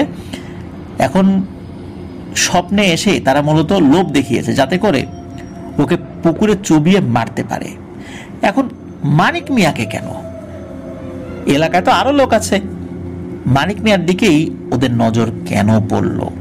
এই বিষয়ে কবিরাজ বলেন যে সন্তান না হওয়া কোনো পুরুষকে মেরে তার রক্ত নিতে পারলে সেটা দিয়ে তারা যদি রিচুয়াল করে, তাদের ব্ল্যাক ম্যাজিক প্র্যাকটিস করে, তারা নাকি আরো অনেক শক্তিশালী হতে পারে। আর এই কারণেই মানিক মিয়াকে তারা পছন্দ করেছিল, কারণ মানিক মিয়ার কোনো সন্তান ছিল না। এটাই ছিল ওই মনসা জিনদের উদ্দেশ্য। কিন্তু মানিক মিয়া স্বপ্নে বারবার দেখার পরেও সে ধন সম্পত্তির লোভ না হয় এবং সে ওখানে না যাওয়ায় তার আরো বেশি ক্ষিপ্ত হয়। আর মানিক মিয়া যখন যেতে চাচ্ছিল তখন তার ওয়াইফ তাকে উৎসাহ দিয়েছিল, যাচ্ছ না কেন? তো জিনেরা কিন্তু সব ধরনের চেষ্টা করেছিল। প্রথমে ভালো করে বলে ভয় দেখিয়ে যাতে করে সে যায়, না নিলে তার ক্ষতি করবে। তো তার বউ যখন এই কথা শোনে এবং বুঝতে পারে যে তার কথায় মানিক মিয়া গিয়েছিল এবং তারপর থেকে সমস্যা শুরু। এটা বোঝার পর মানিক মিয়ার বউ তো কান্নায় ভেঙে পড়ে এবং হুজুরের হাতে পায়ে ধরে খুব কান্নাকাটি করতে থাকে যে হুজুর কিছু একটা করেন, কারণ এই অবস্থা তো চলতে পারে না, আমাদের তো কোনো সন্তানাদি নাই, এখন আমার হাজবেন্ডের কিছু হলে আমি কোথায় যাব, আর ওর কিছু হোক এটা তো আমি চাই না, আর আমার কারণেই সে ওই পুকুর পাড়ে রাত্রেবেলা গিয়েছিল, যেভাবেই হোক কিছু একটা করেন। এই কথা বলে তো মানিক মিয়ার বউ সেই কান্নাকাটি। এখন হুজুরেরও খারাপ লাগে এই কান্নাকাটি দেখে। তো এখন কি করা যায়, হুজুরও খুব চিন্তিত হয়ে পড়েন। আমরা হুজুর বলছি, মূলত উনি একজন খুব ভালো মানের কবিরাজ ছিলেন। উনি ঝাড়ফুঁকের সাথে সাথে বিভিন্ন ওষুধ বা এই টাইপের ট্রিটমেন্টও উনি দিতেন আর কি, মেডিকেল ট্রিটমেন্টও দিতেন। তখন হুজুর বলেন যে ওরা মানিকের কিছুটা রক্ত খেয়ে ফেলেছে, এখন বাকি রক্ত খাওয়ার জন্য ওরা উঠে পড়ে লেগেছে। মানিকের রক্ত যদি ওরা একদমই না খেত তাহলে কিছু একটা করা যেত, কিন্তু এখন ওরা কিছুটা রক্ত খেয়ে ফেলেছে, এখন তো করাটা অনেক কঠিন। আর এই মনসা জিন সাধারণত কাউকে ধরে না, যখন রক্তের দরকার হয় শুধু তখনই এরা মানুষের উপর অ্যাটাক করে, এছাড়া মানুষের উপর তারা অ্যাটাক করে না। এখন এদের হাত থেকে মানিককে কিভাবে বাঁচায়, হুজুর খুব চিন্তিত হয়ে পড়েন। এখন মানিক মিয়ার বইয়ের অনেক কাকুতি মিনতির পর হুজুর বলে, আচ্ছা ঠিক আছে, আমি এর শেষ দেখে ছাড়ব। তখন হুজুর জানায় যে তিনি পরদিন রাত্রে তাদের বাড়িতে যাবেন। পরদিন রাত্রে এসার পর হুজুর মানিক মিয়ার বাড়িতে আসেন। রাত 11টার দিকে মানিক মিয়ার উপর সেই মনসা জিনকে হাজির করেন। এই দুইটা জিনই ছিল স্বামী স্ত্রী। তারা মানিক মিয়ার উপর ভর করে বিকট কণ্ঠে বলে ওঠে, তোর এত বড় সাহস, তুই আমাদেরকে ডাকিস, আমাদেরকে ডাকার সাহস তুই কিভাবে করলি? তোর মতো কত হুজুর দেখছি আমাদেরকে ডাকার সাহস করে নাই, আর তুই ডাকলি, আর আমাদের থেকে এই মানিককে আলাদা করবি, তোর পায়ের নিচে কিন্তু মাটি থাকবে না, ভালোই ভালো এক্ষুনি চলে যা, নাহলে ভয়ঙ্কর পরিণতি কিন্তু তোকে ভোগ করতে হবে, মানিককে ছেড়ে তোকে ধরবো। হুজুরও তো নাসর বান্দা। হুজুর বলে, এই সাধারণ যে লোকটা, টাকায় দেখের কি অবস্থা হয়েছে তোদের কারণে, খেতে পারে না, ঘুমাইতে পারে না, একদম শুকায় গেছে, এভাবে চললে তো মারা যাবে, ছেড়ে দে, লোকটাকে ছেড়ে দে। তখন ওই মনসা জিন দুটি একত্রে বলে ওঠে, আচ্ছা যা, ছেড়ে দিলাম, তাহলে তোর রক্ত দে, তোর রক্ত দিয়ে কাজ চালাই। কিন্তু তোর রক্তে তো আমাদের কাজ হবে না, তোর তো বাচ্চা কাচ্চা আছে, আমাদের তো নিঃসন্তান কোন এক পুরুষের দরকার। তোর রক্ত নিতে পারবো, তোর রক্ত খেয়ে পেট ভরাতে পারবো, এছাড়া কোনো কাজ হবে না, তোর রক্ত আমাদের প্রয়োজন নাই, কিন্তু বেশি বাড়াবাড়ি করলে তোর রক্ত খেয়েই পেট ভরাবো আমরা। এদিকে হুজুর, সেও এই ধরনের কথা শুনে ভয় পায়, কিন্তু তারপরেও ভয়টা প্রকাশ করে না। হুজুর বলে, যাবি কিনা তাই বল। এখন ওরা বলে যে রক্ত তো নেবই, তোর রক্ত নেব, ওর রক্তও নেব, যা, দুইটারই নেব। এদিকে হুজুর দোয়া পড়তে থাকে এবং হাতের ইশারা একটা বৃত্ত করে ফেলে। মানিক মিয়ার চারপাশে তখন মানে এক ধরনের অদ্ভুত পরিবেশ সৃষ্টি হয় এবং মানিক মিয়ার উপর ভর করা মনসা জিনেরা বলে যে তোর এত ক্ষমতা, তুই আমাদেরকে আটকাবি? তখন হুজুর বলে, একে ছেড়ে দে, আর আমার যদি কিছু করতে পারিস তো করিস। তখন ওই দুটা জিনের মধ্যে একটি জিন বলে ওঠে, মানিকের রক্তটাও বেশ খানিকটা খেয়েছি, এখন ওকে ছেড়ে যাচ্ছি, কিন্তু তোর রক্ত দিয়ে আমরা বিজয় উৎসব করব, পারলে তুই ঠেকাস। হুজুরদের রক্ত অনেকদিন খাই না, দেখি তুই তো এত কিছু জানিস, দেখি আমাদেরকে কিভাবে আটকাতে পারিস। তখন হুজুর বৃত্ত সরিয়ে নেয় এবং আর বলে, আচ্ছা যা, কিছু পারলে করিস আমার। বৃত্ত সরিয়ে নেওয়ার পর জিন দুটি চলে যায় আর মানিক মিয়া বেহুশ হয়ে পড়ে। পরে পানি ছিটিয়ে তাকে হুঁশে আনা হয়। হুজুর বললেন, এখন আর সমস্যা হবে না। তো কাজ শেষ করে হুজুর রাত 2টার দিকে মানিক মিয়ার বাড়ি থেকে নিজের বাড়ির উদ্দেশ্যে রওনা হন। মানিক মিয়ার বাড়ি থেকে হুজুরের বাড়ি 5 কিলোমিটারের মতো দূরত্ব। হুজুর বাইসাইকেল চালিয়ে এসেছিলেন, তো বাইসাইকেল চালিয়ে যাচ্ছেন। কিছু দূর যাওয়ার পর ফাঁকা রাস্তা, দুই সাইডে ধানের জমি, ধান পেকে গেছে। তখন হঠাৎ হুজুর খেয়াল করেন বিশাল আগুনের এক গোলা ধানের জমির উপর দিয়ে বিশাল জায়গা জুড়ে আসছে এবং চারদিকে মনে হচ্ছে আগুন লাগিয়ে দিয়েছে, দাও দাও করে আগুন জ্বলছে। হুজুর এটা দেখে ভয় পেয়ে যান এবং তিনি বুঝতে পারেন যে আজকে উনি বড় একটা বিপদে পড়ে গেছেন। হুজুরের গলা শুকায় কাঠ হয়ে যায়, ভয়ে সাইকেলের প্যাডেলও মারতে পারছেন না, মনে হচ্ছে ওনার গায়ে কোনো শক্তিই নেই। হঠাৎ বিশাল বিশাল দুটো দানব হুজুরের সামনে এসে ধপাস করে দাঁড়ায়, মনে হচ্ছে আকাশ থেকে ধপ করে সে এখানে পড়েছে এবং সামনে দাঁড়িয়ে বিশ্রীভাবে হাসতে থাকে। আর তখন বলে, কিরে হুজুর, আমাদেরকে চিনতে পেরেছিস?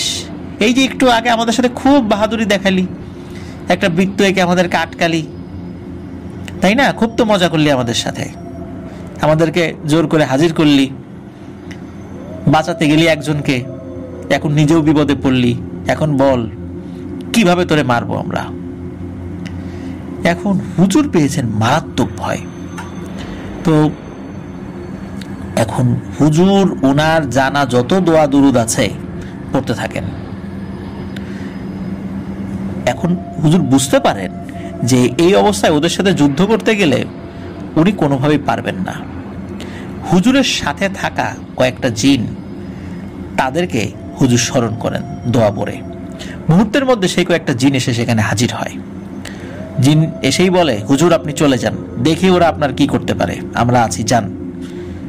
ওদিকে ওই দুইটা জিন যে সামনে বসেছিল তখন হুজুরকে বলে, ও সাঙ্গপাঙ্গ ডেকে নিয়ে আসছো, দেখ তোর সাঙ্গপাঙ্গের আজকে কি অবস্থা করি। এই বলে হুজুরকে, মানে হুজুরের সামনে তারা দুজন ছিল, লাফ দিয়ে ওরা পেছনে চলে যায়।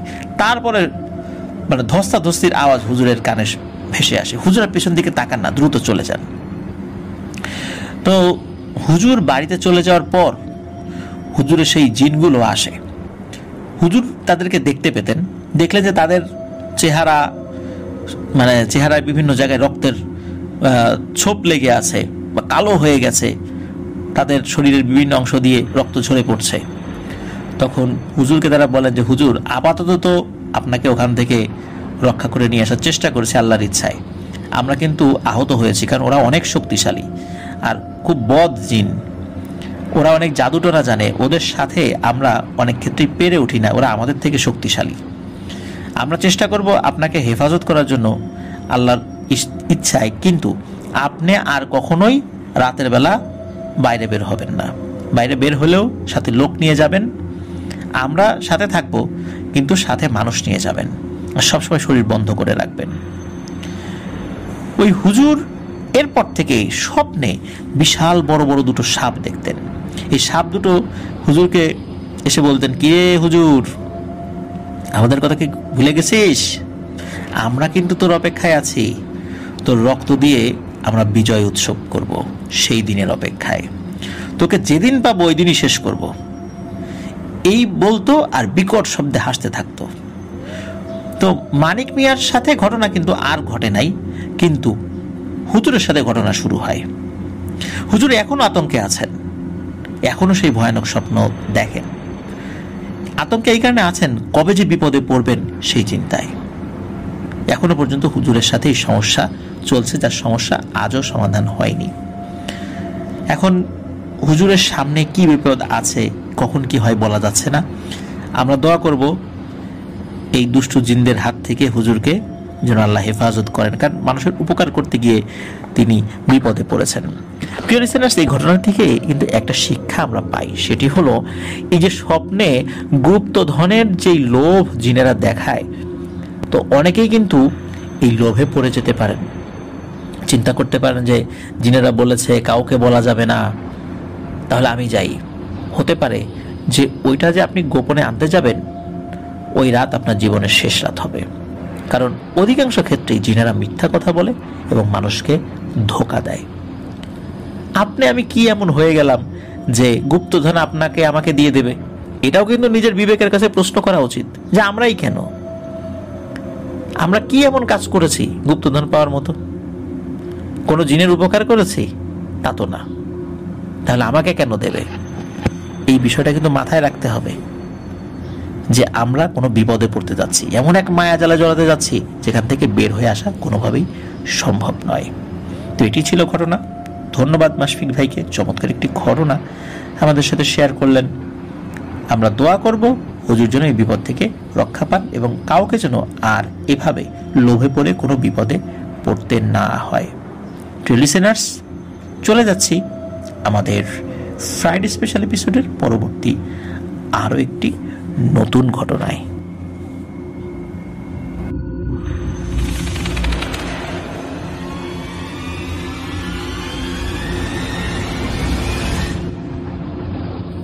আবারও স্বাগতম জানাচ্ছি প্রিয় লিসেনার্স আমাদের এবারের ফ্রাইডে স্পেশাল এপিসোডের শেষ ঘটনায়।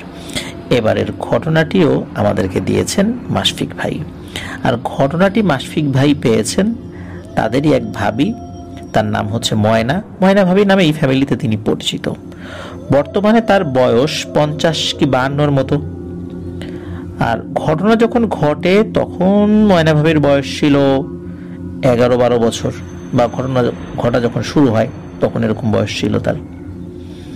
তো ঘটনা শুরু করি। ঘটনা ঘটে 1980 সাল বা এর আশেপাশের একটি সময়। এই ঘটনাটি অত্যন্ত হৃদয় বিদারক ঘটনা। এই ঘটনায় ময়না ভাবির মা, বোন, চাচা, চাচি, দাদি এবং 2জন চাচাতো ভাই সহ পরপর 6 বছরে 7 জন মানুষ মারা যায়। এই কারণেই বলছি অত্যন্ত হৃদয় বিদারক ঘটনা এটি। ঘটনাটি ঘটে বাগেরহাট সদরের মগরা গ্রামে। এই গ্রামে বল্লার বাগান নামে একটি ভয়াবহ বাগান রয়েছে। এই বাগানে মানুষ দিনে দুপুরে যেতে ভয় পেত। কোনো কারণে যদি যেত তাহলে কয়েকজন একসাথে মিলে যেত। বহু মানুষ এই বাগানে বিভিন্ন ভয়াবহ কিছু দেখে তাদের জীবন দুর্বিষহ হয়ে গেছে। এই ভয়াবহতার সম্মুখীন হয়ে কেউ পাগল হয়ে গেছে, কেউ তিলে তিলে মারা গেছে, কেউ নিঃস্ব হয়েছে, কেউ পরিবার পরিজন হারিয়েছে, কেউ জীবনের তরেই হারিয়ে গেছে আর কখনো ফেরত আসেনি। আবার কারো লাশ পাওয়া গেছে ওই বল্লার বাগানের মাঝখানে একটি আম গাছে গলায় দড়ি দিয়ে ঝুলন্ত অবস্থায়। এমন শত শত ভয়াবহতা প্রত্যক্ষ করেছে ওই গ্রামের বহু মানুষ। যুগের পর যুগ ধরে মানুষ এই ভয়াবহতা বয়ে বেরিয়েছে, এখনো হয়তো বা বেড়াচ্ছে, কিন্তু এখনো তেমন সেই ঘটনা ঘটে না। কেন ঘটে না, আর আগে কেন ঘটতো, সেগুলোই আমরা আজকের এই ঘটনায় উপস্থাপন করব ইনশাল্লাহ। মগরা গ্রামের এমনই কিছু হৃদয় বিদারক এবং দুর্বিষহ ঘটনার বর্ণনা করতে গিয়ে ময়না ভাবি কান্নাকাটি করেছেন, এই কারণে যে তার চোখের সামনে বাড়ির 7 জন সদস্য মারা গিয়েছে এবং তাদেরকে হারিয়ে সেই ফ্যামিলি যারা জীবিত ছিল তারাও পাগলের মতো হয়ে গিয়েছিল। ময়না ভাবির বয়স তখন 11-12 বছর। তারা ওই বল্লার যে বাগান, এই বাগানের পাশের মোটামুটি 200 মিটার দূরে জায়গা কিনে বাড়ি বানান। তার কয়েকজন চাচা এবং তাদের পরিবারও ময়না ভাবিদের বাড়ির আশেপাশে ওই বল্লার বাগানের পাশেই বাড়ি বানিয়ে থাকতে শুরু করেন। সবকিছু ঠিকঠাক কিন্তু যাচ্ছিল। প্রথম 6 মাস কোনো সমস্যাই হয়নি। ময়না ভাবির বড় বোনকে বিয়ে দিয়েছিল বাড়ির কাছেই। তো ময়না ভাবির বোনের শ্বশুর বাড়ির যেই শ্বশুরবাড়িটা কাছে হয়, সে প্রায় বাড়িতে আসা যাওয়া করত। মা, বোন, চাচিদের সাথে গল্প করতো সারাদিন। সন্ধ্যার আগেই বাড়ি যেত, যেহেতু বাড়ি কাছেই। তো ময়না ভাবির বাবা তার বাড়ির পাশে একটা আটের মতো কাটে, মানে যেটাকে আইল বলে আর কি। তো এমন ভাবে সেটা কাটে যে ওইটা বল্লার বাগানের গা ঘেঁষে গিয়েছিল এবং ওই জায়গাতে বেগুন গাছ লাগায়। তো ময়না ভাবিরা নিম্নবিত্ত পরিবার, তার বাবা মাঠে কাজ করতো, ধান লাগাতো, মাঠে ফসল ফলাতো, আর সেই ফসল বিক্রি করে তাদের দিন চলতো। এভাবেই চলছিল সবকিছু। তো একদিন কি হয়, এই ময়না ভাবির বোন সে বিকেল বেলায় বেগুন গাছ থেকে বেগুন ছিটছিল। তখন আসরের আজান দিচ্ছে। বেগুনের ক্ষেতটা বেশ বড় ছিল। তো ময়না ভাবির বোন বেগুন তোলার এক পর্যায়ে দেখে দূরে মানুষের পিঠের মতো কিছু একটা দেখা যাচ্ছে। তো বেগুনের ক্ষেতের মধ্যে তিনি ভাবলেন কেউ নিচু হয়ে বেগুন ছিটছে, কারণ বেগুন গাছ তো ছোট, তাই গাছ থেকে বেগুন ছিটতে হলে নিচু হয়ে তারপর ছিটতে হয়। তিনি একটু এগিয়ে যান এবং বলে ওঠেন, এই কে ওখানে, কে বেগুন ছেড়ে? আপনার এত বড় সাহস, আপনি আমাদের বাগান থেকে বেগুন চুরি করতে আসছেন? আমাদের কাছে বেগুন চাইলে তো পারতেন, আমরা দিতাম, না বলে ছেড়ার দরকার কি? তো এইসব বলছে আর ওইদিকে এগিয়ে যাচ্ছেন উনি যতই কাছে যাচ্ছেন এবং দেখছেন সাদা শাড়ি সহ, মানে শাড়ির মতো মনে হচ্ছে আর কি, পিঠের সাইড দেখা যাচ্ছে আর মাথা নিচু করা, তাই মাথা দেখা যাচ্ছে না। উনি যখন ওই জিনিসটা থেকে 10 হাতের মতো দূরে, তখন উনি বলে ওঠেন, কি সমস্যা আপনার? এতবার আপনাকে ডাকতেছি আর আপনি কথাই শোনেন না, আর বেগুন ছিঁড়েই যাচ্ছেন।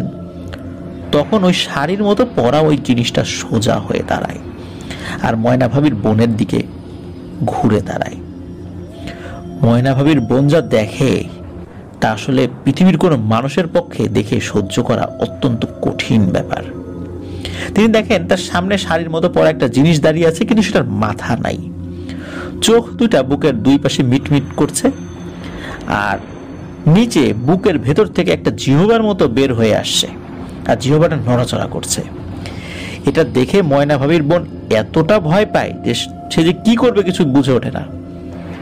দিনে দুপুরে তার সামনে মাথাবিহীন একটা শরীর দাঁড়িয়ে আছে, এটা দেখে কিন্তু কারো হুঁশ থাকার কথা না। উনি তখন জোরে চিৎকার করতে করতে বাড়ির দিকে দৌড় দেন। দৌড়াতে দৌড়াতে বাড়ির কাছে গিয়ে আর একটা গাছের সাথে, মানে ছোট গাছ, সেটার সাথে পা বেঁধে উনি পড়ে যান। আর তখন দেখেন ওই জিনিসটা তার থেকে একটু দূরে দাঁড়িয়ে আছে আর চোখ দুটো তার দিকে তাকিয়ে আছে আর জিহ্বাটা নড়ছে। ওই অবস্থায় মাথাবিহীন ওই শরীরটা বলে ওঠে, কিরে, আর বেগুন ছিঁড়বি না? আজকে তো তোকে জ্যান্তই পুঁতে ফেলতাম। এই কথা বলে ওই মাথাবিহীন শরীরটা নিমিষেই উধাও হয়ে যায়। ময়না ভাবির বোন দৌড় দেওয়ার সময় যে চিৎকার দিয়েছিলেন, সেই চিৎকার শুনে তার মা, ভাই, বোন যারা বাড়িতে ছিলেন তারা বের হয়ে আসেন। এগিয়ে এসে দেখে যে এই ময়না ভাবির বোন সে দাঁড়িয়ে দৌড়াচ্ছে বাড়ির দিকে, পড়ে গেছিল, আবার তো বাড়ির দিকে আসছিল আর কি। তো এখন তার চেহারা দেখে বাড়ির লোকজন বুঝতে পারে যে ও ভয়ানক কিছু একটা দেখেছে। তো সবাই মিলে তাকে ধরে, কি হয়েছে জানতে চায়, তার মাথা বুলিয়ে দেয় তার মা। ওই অবস্থাতে সে আসলে মানে ভয়ে কথাই বলতে পারছিল না। যাই হোক, কিছুটা স্বাভাবিক হওয়ার পর সেই বিষয়টা সকলকে খুলে বলে যে সে কি দেখেছে। বিষয়টা শুনে সকল হতভম্ব হয়ে যায়। সবাই দোয়া কালাম পড়ে তাকে ফু দেয়, সান্ত্বনা দেয় এবং বলে যে আসলে এই জঙ্গলের আশেপাশে অনেকেই টুকটাক ভয় পেয়েছে, ও কিছু না। এদিকে শ্বশুর বাড়িতে তার পাশেই, স্বামীকে খবর দিলে সেও আসে। সেও বিষয়টা শুনে খুব অবাক হয়। ওই দিন গভীর রাত থেকে ময়না ভাবির বোনের গায়ে জ্বালা পোড়া শুরু হয়ে যায়। সে চিল্লাতে থাকে। সবাই ঘুম থেকে উঠে দেখে উনি গায়ে এমন জ্বালা পোড়া নাকি তার শুরু হচ্ছে, সে যন্ত্রণায় গড়াগড়ি করছে। এর কিছু সময় পর থেকে তার হাত পা ফোলা শুরু হয়। সকাল হতে হতে গা, হাত পা, শরীর অসম্ভব রকমের ফুলে যায়। ততক্ষণে গ্রামে বিষয়টা জানাজানি হয়ে যায়। গ্রামের মানুষ আতঙ্কিত হয়ে পড়ে। অনেকেই বলে তার নাকি বাতাস লেগেছে, দূষিত বাতাস, এই কারণে এরকম হয়েছে। এবং ম্যাক্সিমাম লোকই বলে তাকে কোনো ভালো হুজুর দেখাতে। তার পরিবার অনেক হুজুর দেখায়, হুজুর কবিরাজ তাকে তেল পড়া, পানি পড়া, এই সেই বিভিন্ন ধরনের জিনিস দেয়, কিন্তু কোনো কিছুতেই কিছু হয় না। এভাবে চলতে থাকে।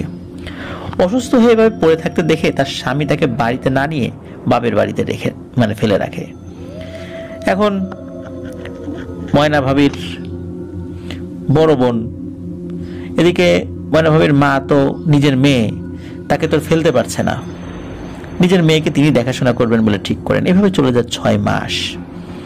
6 মাস পর ময়না ভাবির বড় বোন একেবারেই বিছানায় পড়ে যান। তখন তিনি আর চলাফেরাই করতে পারতেন না। তার প্রয়োজনীয় যত যা কিছু সব বিছানাতেই চলতো, খাওয়া দাওয়া, ওয়াশরুম, সবকিছুই। সে সারাদিন বিছানায় শুয়ে থাকে আর কাঁদে। এভাবে কেটে যায় আরো 5 মাস।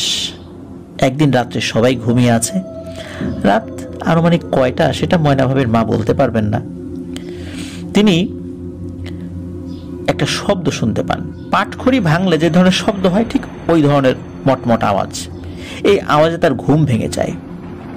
এমনিতেই তার মেয়ে অসুস্থ, রাতের বেলা বারবার তাকে জাগতে হয়।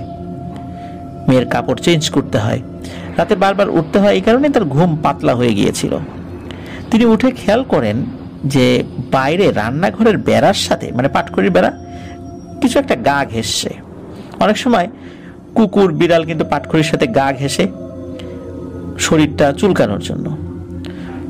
মনে হয় কোনো বড় দেহওয়ালা প্রাণী ওই বেড়ার সাথে গা ঘষছে এবং খড়িগুলো মটমট করে ভাঙতেছে। তাদের রান্নাঘর কিন্তু কাঁচা রান্নাঘর আর ওই পাটখড়ির বেড়া দিয়ে ঘেরা। তিনি বাইরে কি শব্দ হয়, চোর আসছে কিনা এটা ভেবে কাউকে না ডেকে দরজা খোলেন এবং দরজা খুলে বারান্দায় বের হন। বারান্দায় বের হয়ে রান্নাঘরের দিকে তাকিয়ে চাঁদের আলোতে দেখেন বিশাল এক দানব রান্নাঘরের সামনে দাঁড়িয়ে আছে।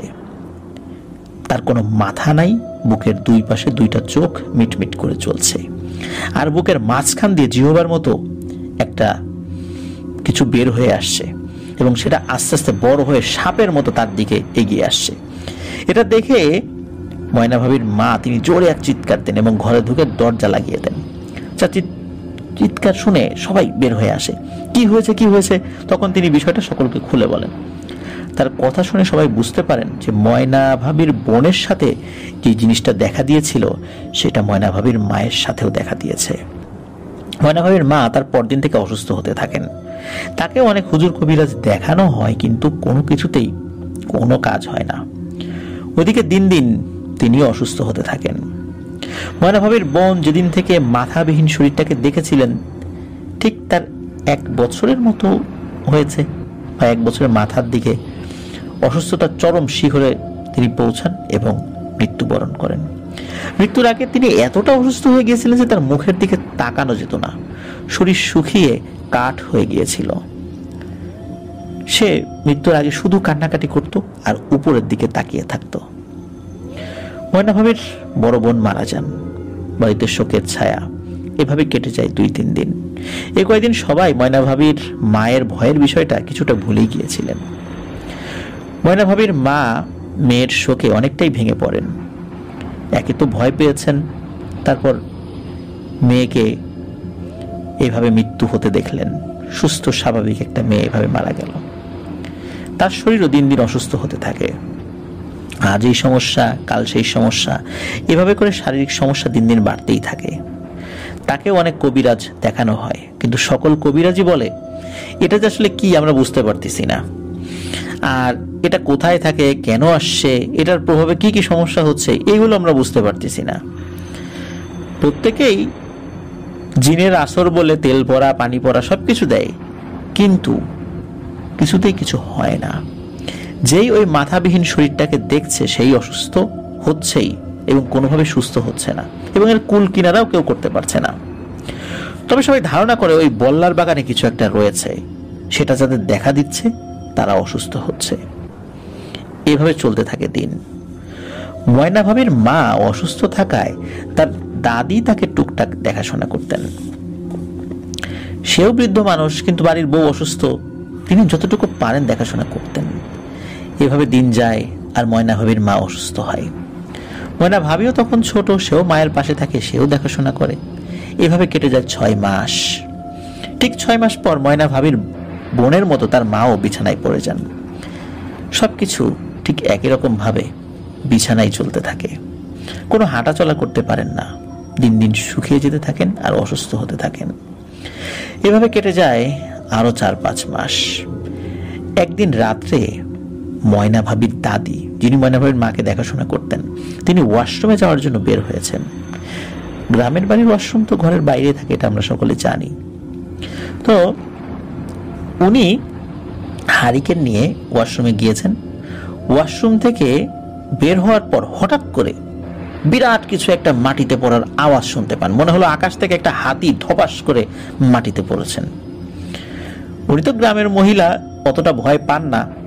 ভেবেছে যে রাতের বেলা অনেক কিছুই এরকম শব্দ হতে পারে, বা কিছু একটা পড়তে পারে, বা গাছ থেকে ডাব পড়লেও অনেক সময় এরকম শব্দ হয়।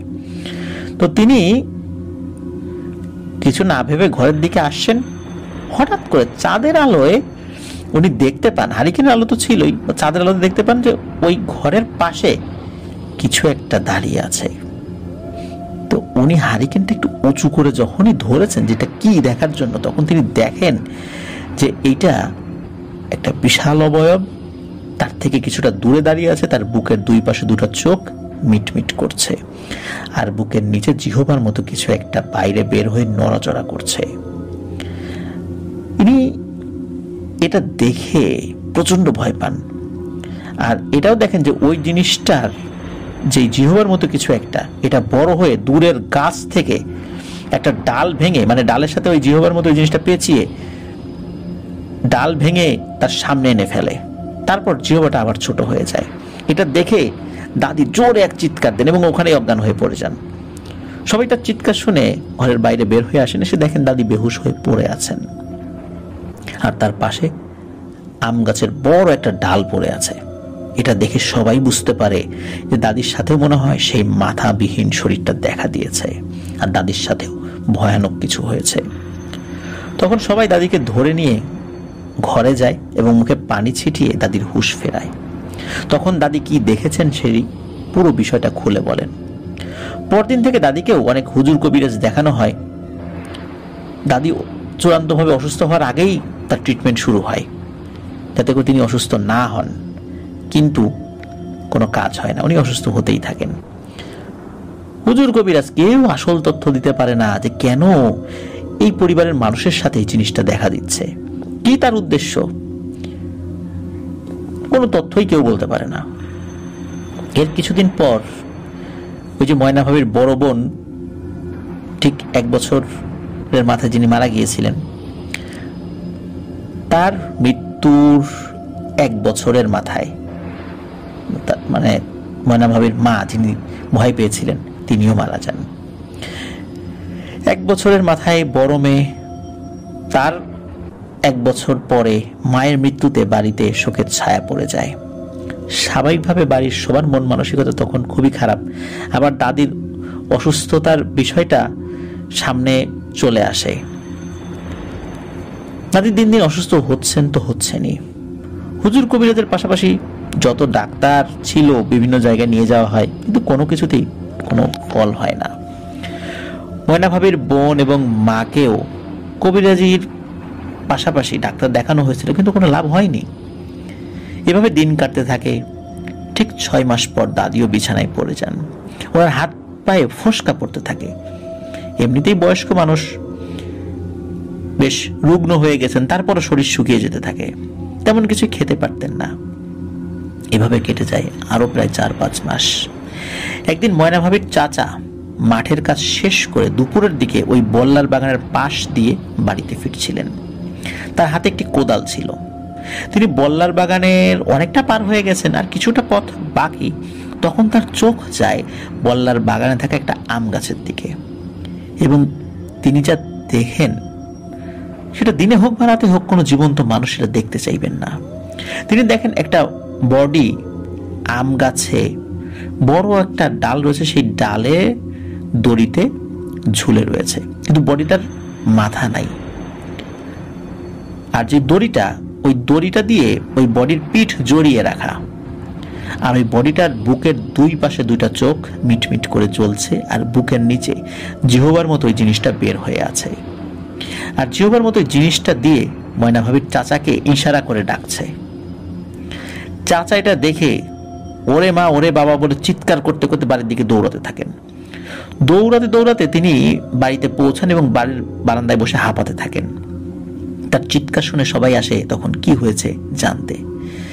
যখন সবাই জানতে চান তিনি কি দেখেছেন, সবাইকে বিষয়টা খুলে বলেন। সবাই তখন বুঝতে পারেন ময়না ভাবির চাচার সাথেও সেই মাথাবিহীন জিনিসটা দেখা দিয়েছে। তার মানে তার সামনে কঠিন বিপদ আসছে। আগের 3 জনকে হুজুর কবিরাজ দেখানো হয়েছে, কোনো কাজ হয়নি বলে ময়না ভাবির চাচাকে আর কোনো হুজুর কবিরাজের কাছে নেওয়া হয়নি। বাড়িতে বসেই বাড়ির সবাই তার ঘরোয়া চিকিৎসা করতে থাকেন, কিন্তু কোনো কিছুতেই কিছু ঠিক হচ্ছে না। এভাবে কাটতে থাকে দিন। আর অল্প কিছু দিনের মধ্যে ময়না ভাবির বোন এবং মায়ের মতো ঠিক 1 বছরের মাথায় ময়না ভাবির দাদিও মারা যান। এভাবে একে একে বাড়ির 3টা তাজা প্রাণ চলে যাওয়ায় বাড়ির অবস্থা অনেকটাই বদলে যায়। কারবার কাজে মন বসে না, সংসারে কোনো আয় উন্নতি নাই, মাঠে আর তেমন ফসল ফলে না, সব মিলিয়ে দুর্বিষহ এক অবস্থা। কিন্তু দিন তো চলে যেতে থাকে, এভাবেই চলতে থাকে দিন। ওদিকে ময়না ভাবির চাচার অবস্থাও দিন দিন খারাপ হতে থাকে। তিনিও তেমন কিছু খেতে পারতেন না, আস্তে আস্তে হাঁটাচলা করতেন, রাতে ঘুমালে গোঙানির শব্দ হতো। কিছুদিন পর চাচার একটা হাত প্যারালাইজড হয়ে যায়। চাচার অবস্থাও দিন দিন খারাপ হতে থাকে। ঠিক 6 মাস পর আগের 3 জনের মতো চাচাও বিছানায় পড়ে যান। আগের 3 জনের মতো তারও একই রকম অবস্থা, সবকিছু বিছানায় চলতে থাকে। তিনিও দিন দিন শুকিয়ে কাঠ হতে থাকেন আর সারাদিন কান্নাকাটি করতে থাকেন। নিরুপায়ী মানুষগুলোর অবস্থা দেখে বাড়ির বাকি লোকজন দিন রাত 24 ঘন্টা আতঙ্কে থাকতেন যে কখন সেই মাথাবিহীন শরীরটার সাথে দেখা হয়ে যাবে, আর দেখা হলেই তো এই অবস্থা হবে। এসব কথা যখন গ্রামবাসী সবাই জেনে গেল, তখন সবার মধ্যে একটা আতঙ্ক বিরাজ করতে লাগলো। সবাই ওই বল্লার বাগান এড়িয়ে চলতে শুরু করে। কিন্তু তাতে কি, বিপদ যদি একবার দরজায় এসে দাঁড়ায়, একমাত্র আল্লাহ ছাড়া কিন্তু কারো সাধ্য নাই সেটা আটকানোর। চাচার অবস্থা দিন দিন শোচনীয় হতে থাকে। চাচাকে সবসময় দেখাশোনা করতো চাচি। এভাবে কেটে যায় আরো 4-5 মাস। একদিন সন্ধ্যায় চাচা চাচিকে বলে যে মুরগির মাংস দিয়ে ভাত খাবে। তো চাচি তার পালের একটা মুরগি জবাই দিয়ে রান্নাবাড়া শেষ করতে করতে রাত 8টার মতো বেজে যায়। এরপর তিনি রান্নাঘরে চুলায় রান্না উঠিয়ে দেন। রান্না শেষ করে সবকিছু গুছিয়ে চুলার আগুন নিভিয়ে চাচি যখন ঘরে যাচ্ছিলেন, তখনই তার চোখ যায় বাড়ির এক পাশে। চাঁদের আলোয় তিনি দেখেন তার স্বামী এবং শাশুড়ির মুখে শোনা সেই মাথাবিহীন শরীরটা একটু দূরে তার সামনে দাঁড়িয়ে আছে। তার বুকের 2 পাশে 2টো চোখ মিটমিট করছে, আর বুকের নিচে জিহবার মতো একটা জিনিস নড়াচড়া করছে। জিহবার মতো জিনিসটা হঠাৎ এসে চাচির হাতে থাকা তরকারি বাটিটা ফেলে দেয়। এটা দেখে চাচি চিল্লাতে চিল্লাতে ঘরে ঢুকে যান। তখন তার ছেলেরা বাইরে আসে এবং মায়ের ঘরে এসে দেখে মা বড় বড় চোখ করে তাকিয়ে আছে আর হাঁপাচ্ছে। তখন তার চোখে মুখে পানি ছিটিয়ে দিয়ে কয়েকবার তার মাথায় হাত বুলিয়ে দেন তার ছেলেরা এবং বলেন যে কি হয়েছে, বিষয়টা খুলে বলো। তিনি খুলে বলেন বিষয়টা। এটা শুনে তার ছেলেরা বুঝতে পারে যে তার বাবা, দাদি, বোন, চাচির মতো তার মায়ের সাথেও খারাপ কিছু ঘটতে যাচ্ছে। তার মায়ের সময়ও হয়তো বেশি দিন নেই। সন্তানের সামনে মা বাবা এভাবে তিলে তিলে শেষ হয়ে যাবে, এটা কি কোনো সন্তান মেনে নিতে পারে? তাই তারা হন্যে হয়ে ভালো মানের কবিরাজ খুঁজতে থাকে, কিন্তু সেই মানের কোনো কবিরাজকে তারা পায় না। কিন্তু তারা এই বিষয়ের সমাধান কার কাছে গেলে হবে বুঝতে পারছে না, খুঁজতে থাকে। এদিকে তাদের মা মানে ময়না ভাবির চাচির অবস্থা দিন দিন খারাপ হতে থাকে। এর কিছুদিনের মধ্যে ময়না ভাবির চাচা ঠিক তার মায়ের মৃত্যুর 1 বছরের মাথায় মারা যান। প্রত্যেকজন মৃত্যুর আগে শুকিয়ে কাঠ হয়ে যেত, শরীর ফ্যাকাশে হয়ে যেত। দেখলে মনে হতো শরীরে বড় ধরনের কোনো রোগ বাসা বেঁধেছে। শরীরের দিকে তাকালে মনে হতো শরীরে 1 ফোঁটা রক্তও নেই। বছর যত যাচ্ছে একটি করে প্রাণ যাচ্ছে। কবে কখন কার সাথে ওই নরখাদকের দেখা হয়ে যায় এটা বলা মুশকিলই। এদিকে গ্রামের মানুষ ওদের এড়িয়ে চলা শুরু করে। যেহেতু ময়না ভাবির পরিবার সহ তার চাচাদের বাড়ি বল্লার বাগানের পাশ ঘেঁষা ছিল, তাই দরকার হলেও এলাকার মানুষ তাদের বাড়ির আশেপাশে সহজে যেত না। বাবা, দাদা, চাচি, বোন এই ভয়ানক কারণে মৃত্যুর পরে ময়না ভাবির চাচাতো ভাইয়েরা তার মাকে বাঁচাতে ভালো তান্ত্রিক খুঁজতে থাকে। তখন তার একজন ভালো মানের তান্ত্রিক পেয়ে যান, তাকে বাড়িতে নিয়ে আসেন। তান্ত্রিক বাড়ির চারপাশে ঘুরে যখন বল্লার বাগানের দিকে তাকায়, তখন এক দৃষ্টিতে সে বাগানের দিকে তাকিয়ে থাকে। বাড়ির লোকজন দেখে তান্ত্রিকের এক দৃষ্টিতে মানে এই বল্লার বাগানের দিকে তাকিয়ে থাকা। তো ময়না ভাই চাচাতো ভাই গিয়ে তান্ত্রিকের গায়ে হাত দেন। তখন তান্ত্রিকের হুঁশ ফেরে। তখন সবাই বলে যে আপনি বাগানের দিকে এইভাবে এক দৃষ্টিতে কি দেখছিলেন? তখন তান্ত্রিক বলে, তোমরা বাগান কোথায় দেখছো? ওদিকে তো আমি কোনো বাগান দেখি না। আমি দেখলাম ওখানে পাহাড়ের মতো বিশাল বিশাল দেয়ালের মতো, আর দেয়ালের মাঝখানে বড় বড় 2টো লাল চোখ জলজল করছে, আর চোখের কিছুটা নিচ থেকে বড় একটা জিহবার মতো বের হয়ে আসছে। হঠাৎ ওই জিহবাটা আমার দিকে আসতে থাকে। তখন আমি কোনো নড়াচড়া করতে পারছিলাম না, কথা বলতে পারছিলাম না, শুধু এক দৃষ্টিতে তাকিয়েছিলাম। জিহবাটা যখন আর 8 থেকে 10 হাত দূরে, তখন আমার গায়ে কে যেন হাত দিল। তখন আমার হুঁশ ফেরে। তখন আমি কথা বলা এবং নড়াচড়া করার শক্তি ফেরত পাই। এখানে অনেক ভয়ানক কিছু রয়েছে। জীবনে বহু জিন নিয়ে কাজ করেছি, কিন্তু এই প্রথমবার আমি প্রাণনাশের হুমকিতে পড়লাম। আমি এমন ভয়ানক কিছু এর আগে দেখিনি। এ কাজ আমি কেন, অন্য কেউ পারবে বলে মনে হয় না। তবু তোমরা খুঁজতে থাকো, ভালো কাউকে পাও কিনা। আমি চললাম। তান্ত্রিক এসব কথা শুনে বাড়ির সকলে হতাশ। এত কষ্ট করে ঘুরে ঘুরে এত নাম করে একজন তান্ত্রিক পাওয়া গেল, তিনিও এইভাবে হতাশ হয়ে চলে গেলেন। তিনি কোনো কাজ করতে পারলেন না, নিজেও হতাশ হলেন, বাড়ির সকলকে হতাশ করলেন। ময়না ভাবির চাচির অবস্থাও দিন দিন খারাপ হতে থাকে। তার নতুন একটা সমস্যা শুরু হতে থাকে, সেটা হলো তার পেটে অনেক ব্যথা করতো। মাঝে মাঝে মনে হতো তার পেটের মধ্যে কিছু একটা আছে এবং সেটা এক পাশ থেকে অন্য পাশে নাকি যাচ্ছে। তাকে ডাক্তারও দেখানো হয়, কোনো কাজ হয় না। আগের কজনের মতো ঠিক 6 মাসের মাথায় ময়না ভাবির চাচিও বিছানায় পড়ে যান। তার অবস্থা আগের মতো হয়ে যায়, ঠিক যারা যেভাবে মারা গিয়েছিলেন 6 মাসের পরে যে অবস্থাটা হয়েছিল, ঠিক সেভাবে সবকিছু বিছানায় চলতে থাকে। এইভাবেই চলে যায় 4-5 মাস। শুধু কান্নাকাটি করতেন আর উপরের দিকে তাকিয়ে থাকতেন, মনে হয় কিছু একটা দেখতেন। একদিন ময়না ভাবির আরেক চাচার ছেলে হাট করে বাড়িতে ফেরার পথে বাগানের খুব কাছাকাছি এবং বাড়িরও খুব কাছাকাছি এমন একটা জায়গায় আসেন। তখন রাস্তায় তার সামনে সেই মাথাবিহীন শরীরটাকে দেখতে পান। বুকের দুই পাশে দুটো চোখ মিটমিট করছে আর বুকের নিচে জিহবার মতো কিছু একটা নড়াচড়া করছে। এটা দেখে ময়না ভাবির চাচাতো ভাই অনেক ভয় পেয়ে যায়। তার হাতে ছিল বাজারের ব্যাগ। কাঁপতে কাঁপতে হাত থেকে বাজারের ব্যাগটি পড়ে যায়। ময়না ভাবির চাচাতো ভাই নড়াচড়া করতে পারে না, কথাও বলতে পারে না, এক জায়গায় দাঁড়িয়ে থাকে। তখন বুকের নিচে নড়াচড়া করা জিহবার মতো এই জিনিসটা লম্বা হয়ে এসে ময়না ভাবির চাচাতো ভাইকে সজোরে থাপ্পড় মারে। ওই জিহবাটা দিয়েই থাপ্পড় মারে আর কি। তো থাপ্পড় খাওয়ার সাথে সাথে সে হাত পা নড়াচড়া করতে পারে এবং ওখান থেকে দৌড় দেয়। একটা সময় বাড়িতে গিয়ে জোরে চিৎকার দিয়ে সেন্সলেস হয়ে পড়ে যায়। সবাই বাইরে বের হয়ে এসে দেখে যে সে বাইরে পড়ে আছে। তখন সবাই তাকে ধরে ঘরে নেয় এবং নাকে মুখে পানি দেয়, কিন্তু কিছুতেই তার হুঁশ আসে না। সকাল হয়ে যায়, তাও হুঁশ আসে না। হুঁশ না আসায় তারা তাকে হুজুর দেখায়, হুজুর পানি ছিটিয়ে দেয়, কোনো লাভ হয় না। এভাবে 17 দিন কেটে যায়। 17 দিন পর তার হুঁশ ফেরে। যখন হুঁশ ফেরে তখন সে লাফিয়ে ওঠে। দেখে মনে হচ্ছিল সে খাটে শুয়েছিল, হঠাৎ করে লাফিয়ে উঠেছে। অথচ 17টা দিন যে সে বেহুশ অবস্থায় ছিল, এই ধরনের কোনো ছিটে ফোটাও তার ভিতর নাই। তার হুঁশ ফেরার পর সে কি হয়েছিল সেটা খুলে বলে।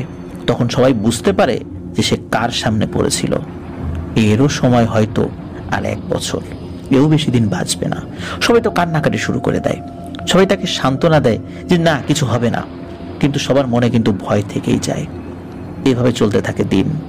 ময়না ভাবির চাচাতো ভাইও দিন দিন একটু একটু করে অসুস্থ হতে থাকে। এর কিছুদিনের মাথায় ময়না ভাবির চাচিও আগের জনের মতো 1 বছরের মাথায় মারা যান। এভাবে একে একে বাড়ির 5 জন মারা যায়। পরিবারটি আস্তে আস্তে ছোট হতে থাকে আর ভয় বাড়তে থাকে। সবাই ভেবেই নেয় যে সবাই এক এক করে ওই মাথাবিহীন শরীরটার সম্মুখীন হয়ে মারা যাবে। সবার দিন ভয়ে আতঙ্কে কাটতে থাকে আর চাচা বুক ভরা কষ্টে দিন কাটাতে থাকেন। ময়না ভাবির চাচাতো ভাই দিন দিন আরো অসুস্থ হতে থাকেন। দিন দিন তার মুখ হালকা বাঁকা হতে থাকে। ওই যে মুখে যেখানে থাপ্পড় মেরেছিল জিহ্বাটা দিয়ে, ওই পাশটা বাঁকা হতে থাকে। কোনো হুজুর কবিরাজ বেটে খাওয়ালেও কিছুতেই কিছু হচ্ছে না। কিন্তু একটা জিনিস পরিষ্কার যে এই জিনিসটি গ্রামের অন্য কারোর সাথে কিন্তু হচ্ছে না, শুধু বাগানের পাশে বসবাস করা পরিবারগুলোর সাথেই কেন হচ্ছে। এর কি সমাধান? এর কি সমাধান আদৌ আছে, নাকি নির্মমতা ভয়াবহতায় এইভাবে একটা বংশ নির্বংশ হয়ে যাবে? ঠিক 6 মাস পর ময়না ভাবির এই চাচাতো ভাইও বিছানায় পড়ে যায়। শুকিয়ে যেতে থাকে, কিছু খেতে পারে না। হালকা পাতলা কিছু খেতে পারে, যেহেতু বিছানায় পড়ে গেছে সবকিছু বিছানায় চলতে থাকে। এভাবে কি আর জীবন চলতে পারে? প্রায় বছর ঘনিয়ে আসে। ময়না ভাবির যে চাচাতো ভাই অসুস্থ, তার ছোট ভাই একদিন সন্ধ্যার পর দোকান থেকে বাড়ি ফিরছিল। পুরো পথ ফাঁকা, কারণ 1990 সালের কাছাকাছি সময়ে সন্ধ্যার পর আসলে রাস্তায় মানুষ পাওয়া কঠিনই ছিল। তো অনেক রাত হয়ে যাচ্ছিল, মানুষটি। সে বাড়িতে ফিরে আসছিল। আসলে অনেক রাত হওয়ার কারণে আবার বাড়ির লোকজন চিন্তিত হয়ে পড়ে। এমনিতে তো বিভিন্ন সমস্যা চলছে, কয়েকজন মিলে আবার তাকে খুঁজতে বের হয়। একটু সামনে গিয়ে দেখে যে সে রাস্তায় পড়ে আছে। নাকে মুখে হাত দিয়ে দেখে সে মারা গেছে। এখন কে মেরেছে, কিভাবে মারা গেছে এটা বোঝা কঠিন, কারণ সে তো কিছু বলে যেতে পারেনি। তাকে সবাই মিলে বাড়িতে নিয়ে আসে এবং পরদিন তাকে জানাজা পড়িয়ে কবর দেওয়া হয়। এভাবে চলে যায় 6টা প্রাণ। এর ঠিক কিছুদিন পর আরো একজন মারা যায়। আসলে খুবই কষ্টদায়ক, কি বলবো। 6 বছরে 7টি প্রাণ ঝরে যায়। একই জিনিস দেখে একইভাবে অসুস্থ হয়ে ধুকে ধুকে 6 জন তো পথেই মারা গেল। মানে 6 জন তো মারা গেল, একজন তো পথেই মারা গেল। 6 জন তো কি দেখেছিল জানা গিয়েছিল, আর একজন তো বলতেই পারেনি কিছু। গ্রামের মানুষের তখন টনক নড়ে খুব ভালোভাবে। তারা সকলে বসে সিদ্ধান্ত নেয় যে এইভাবে একটা পরিবার শেষ হয়ে যাচ্ছে আমাদের সামনে, আর আমরা তাদেরকে অ্যাভয়েড করে যাচ্ছি ভয়ে যে আমাদের কিছু হবে। এটা তো চলতে পারে না, এটার সমাধান করতে হবে। আর একজন মানুষকে আমরা মরতে দেব না, আমরা সবাই মিলে এই সমস্যার বিরুদ্ধে লড়বো। হয় সবাই মরবো, না হয় সবাই বাঁচবো, কিন্তু এটা আর চলতে দেওয়া যায় না। তখন গ্রামের সবাই মিলে ভালো মানের একজন হুজুর খুঁজতে থাকে। ছোটখাটো মানে হুজুর দিয়ে হবে না, খুব প্রবীণ এবং খুব অভিজ্ঞতা সম্পন্ন মানুষ লাগবে। এর ভিতরে একদিন নতুন করে ঘটে আরেক ঘটনা। ময়না ভাবির যে চাচা চাচি মারা গেছে ভয় পেয়ে, তার ছোট ছেলে একদিন বল্লার বাগানের পাশে সেই বেগুন গাছে, মানে বেগুন যে বাগান আর কি সেখানে কিছু করতে যান। তখন অবশ্য বেগুন হয়নি, কয়েকদিন হলো গাছ লাগিয়েছে। সে হঠাৎ করে চিৎকার দেয় এবং ওখানে বেহুশ হয়ে পড়ে যায়। তার চিৎকার শুনে বেগুন বাগানে এসে সবাই খোঁজাখুঁজি শুরু করে। তখন খুঁজতে খুঁজতে ময়না ভাবির চাচাতো ভাইকে পড়ে থাকতে দেখে। তাকে বাড়িতে আনা হয়, মুখে পানি দিয়ে হুঁশ ফেরানো হয়। কিন্তু দুঃখের বিষয় হলো, হুঁশ হওয়ার পর থেকে সে কোনো কথাই বলতে পারে না, শুধু সবার দিকে তাকিয়ে থাকে। তখন সবাই বুঝতে পারে যে ঘটনা কি ঘটেছে। সবাই চিরুনি অভিযানের মতো হুজুর খুঁজতে থাকেন। অবশেষে একজন কামেল মানুষের সন্ধান আল্লাহ পাইয়ে দেন, যিনি কিনা ওই সময় খুবই নাম করা একজন বুজুর্গ মানুষ ছিলেন। দক্ষিণবঙ্গের কোনো এক জায়গার নাম করা এক হুজুর। তার নাম বললে অনেকেই চিনবেন, যার কারণে মাশফিক ভাই তার নামটি বলেননি। তার বাড়িতে যাওয়া হয় গ্রামবাসী সহ ওই বাড়ির 2 জন। ওই হুজুরের দেখাও তারা পেয়ে যান। হুজুরকে তারা গত 6 বছরের সকল ভয়াবহতা তুলে ধরেন এবং তাদের বাড়ির একটা ছেলের যে ভয় পেয়ে জবান বন্ধ হয়ে গেছে সেটাও হুজুরকে বলেন। হুজুর তাদেরকে বলেন, আপনারা 7 দিন পরে আসবেন, আমি দেখি আসলে সমস্যাটা কি হয়েছে। 7 দিন পর যখন তারা আবার যান, তখন হুজুর তাদেরকে নিয়ে ঘরে বসতে দেন এবং তাদের সাথে কথা বলতে শুরু করেন। হুজুর বলেন যে আমার এক প্রভাবশালী জিন ছাত্র, তার অনেক ক্ষমতা আল্লাহ তাআলা তাকে দিয়েছেন এবং সে খুব ভালো একজন আলেম এবং তার অনুগত, তার শিষ্য আবার অনেক জিন রয়েছে। তো আমার সেই প্রভাবশালী জিন ছাত্র, তার অনুগত জিন, এবং সে নিজে দীর্ঘ সময় ধরে 7 দিন ধরে ঘাটাঘাটি করে খুব ভয়ানক কিছু তথ্য সংগ্রহ করেছে। সেই বিষয়টি এখন আপনাদের সামনে বলতে চাই। আপনাদের গ্রামে ওই যে বল্লার বাগান রয়েছে, ওইখানে বিশাল এক সমস্যা রয়েছে। বাগেরহাট, খুলনা, গোপালগঞ্জ সহ দক্ষিণবঙ্গ জুড়ে এই একটা সময় এখানে অনেক হিন্দু পরিবার বসবাস করত। 1850 কি 1860 সালের দিকে ওই গ্রাম ছিল হিন্দু অধ্যুষিত গ্রাম। ওই গ্রামে রমেশ নামে একটা ছেলে ছিল। ছোটবেলা থেকে সে খুব সাহসী এবং অলৌকিক কিছু ঘটলে সে বুঝতে পারত এটা আল্লাহ প্রদত্ত একটা ক্ষমতা। একবার কি হলো, ব্ল্যাক ম্যাজিকের আশ্রয় নিয়ে একটা ছেলে তার বোনকে বশ করে ভাগিয়ে নিয়ে যায়।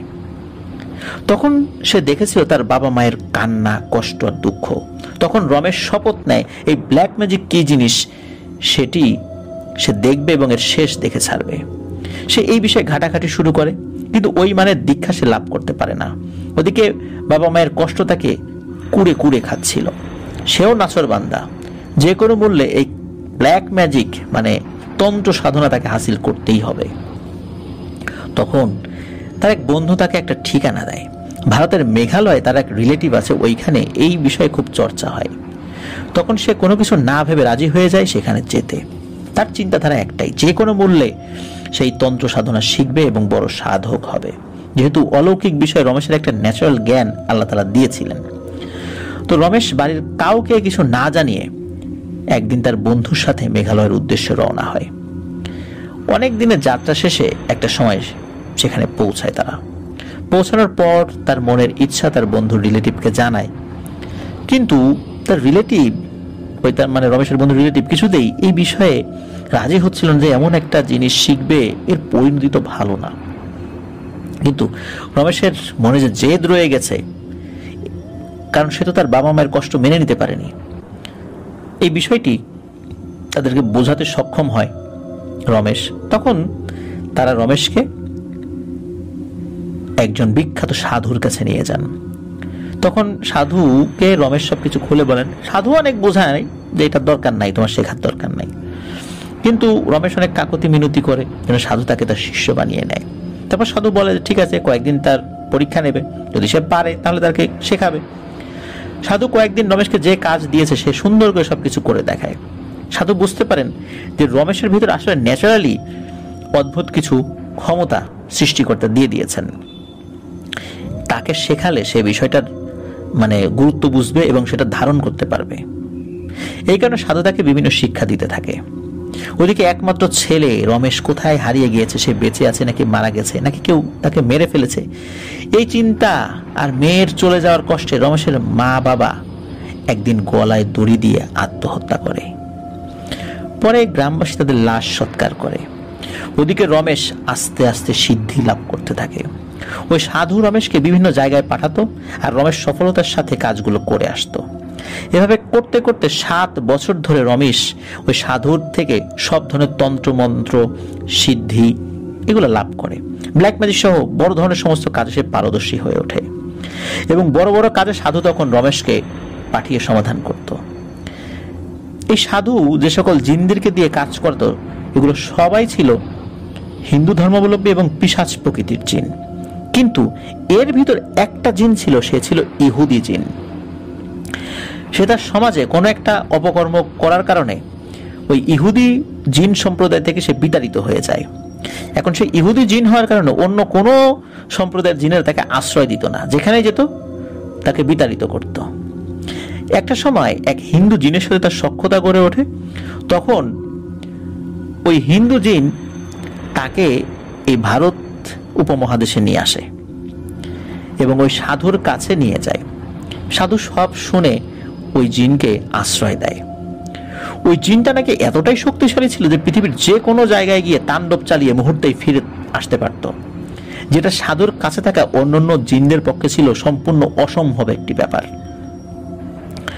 তখন ছলে বলে টোপ দিয়ে আশ্রয় দিয়ে সাধু ওই ইহুদি জিনকে বশ করে ফেলে, যাতে সাধুর ইশারায় মানে ওই জিনটি সব কাজ করতে পারে এবং এমন কাজ করে যে ওই জিনটি যেন পালিয়ে যেতে না পারে।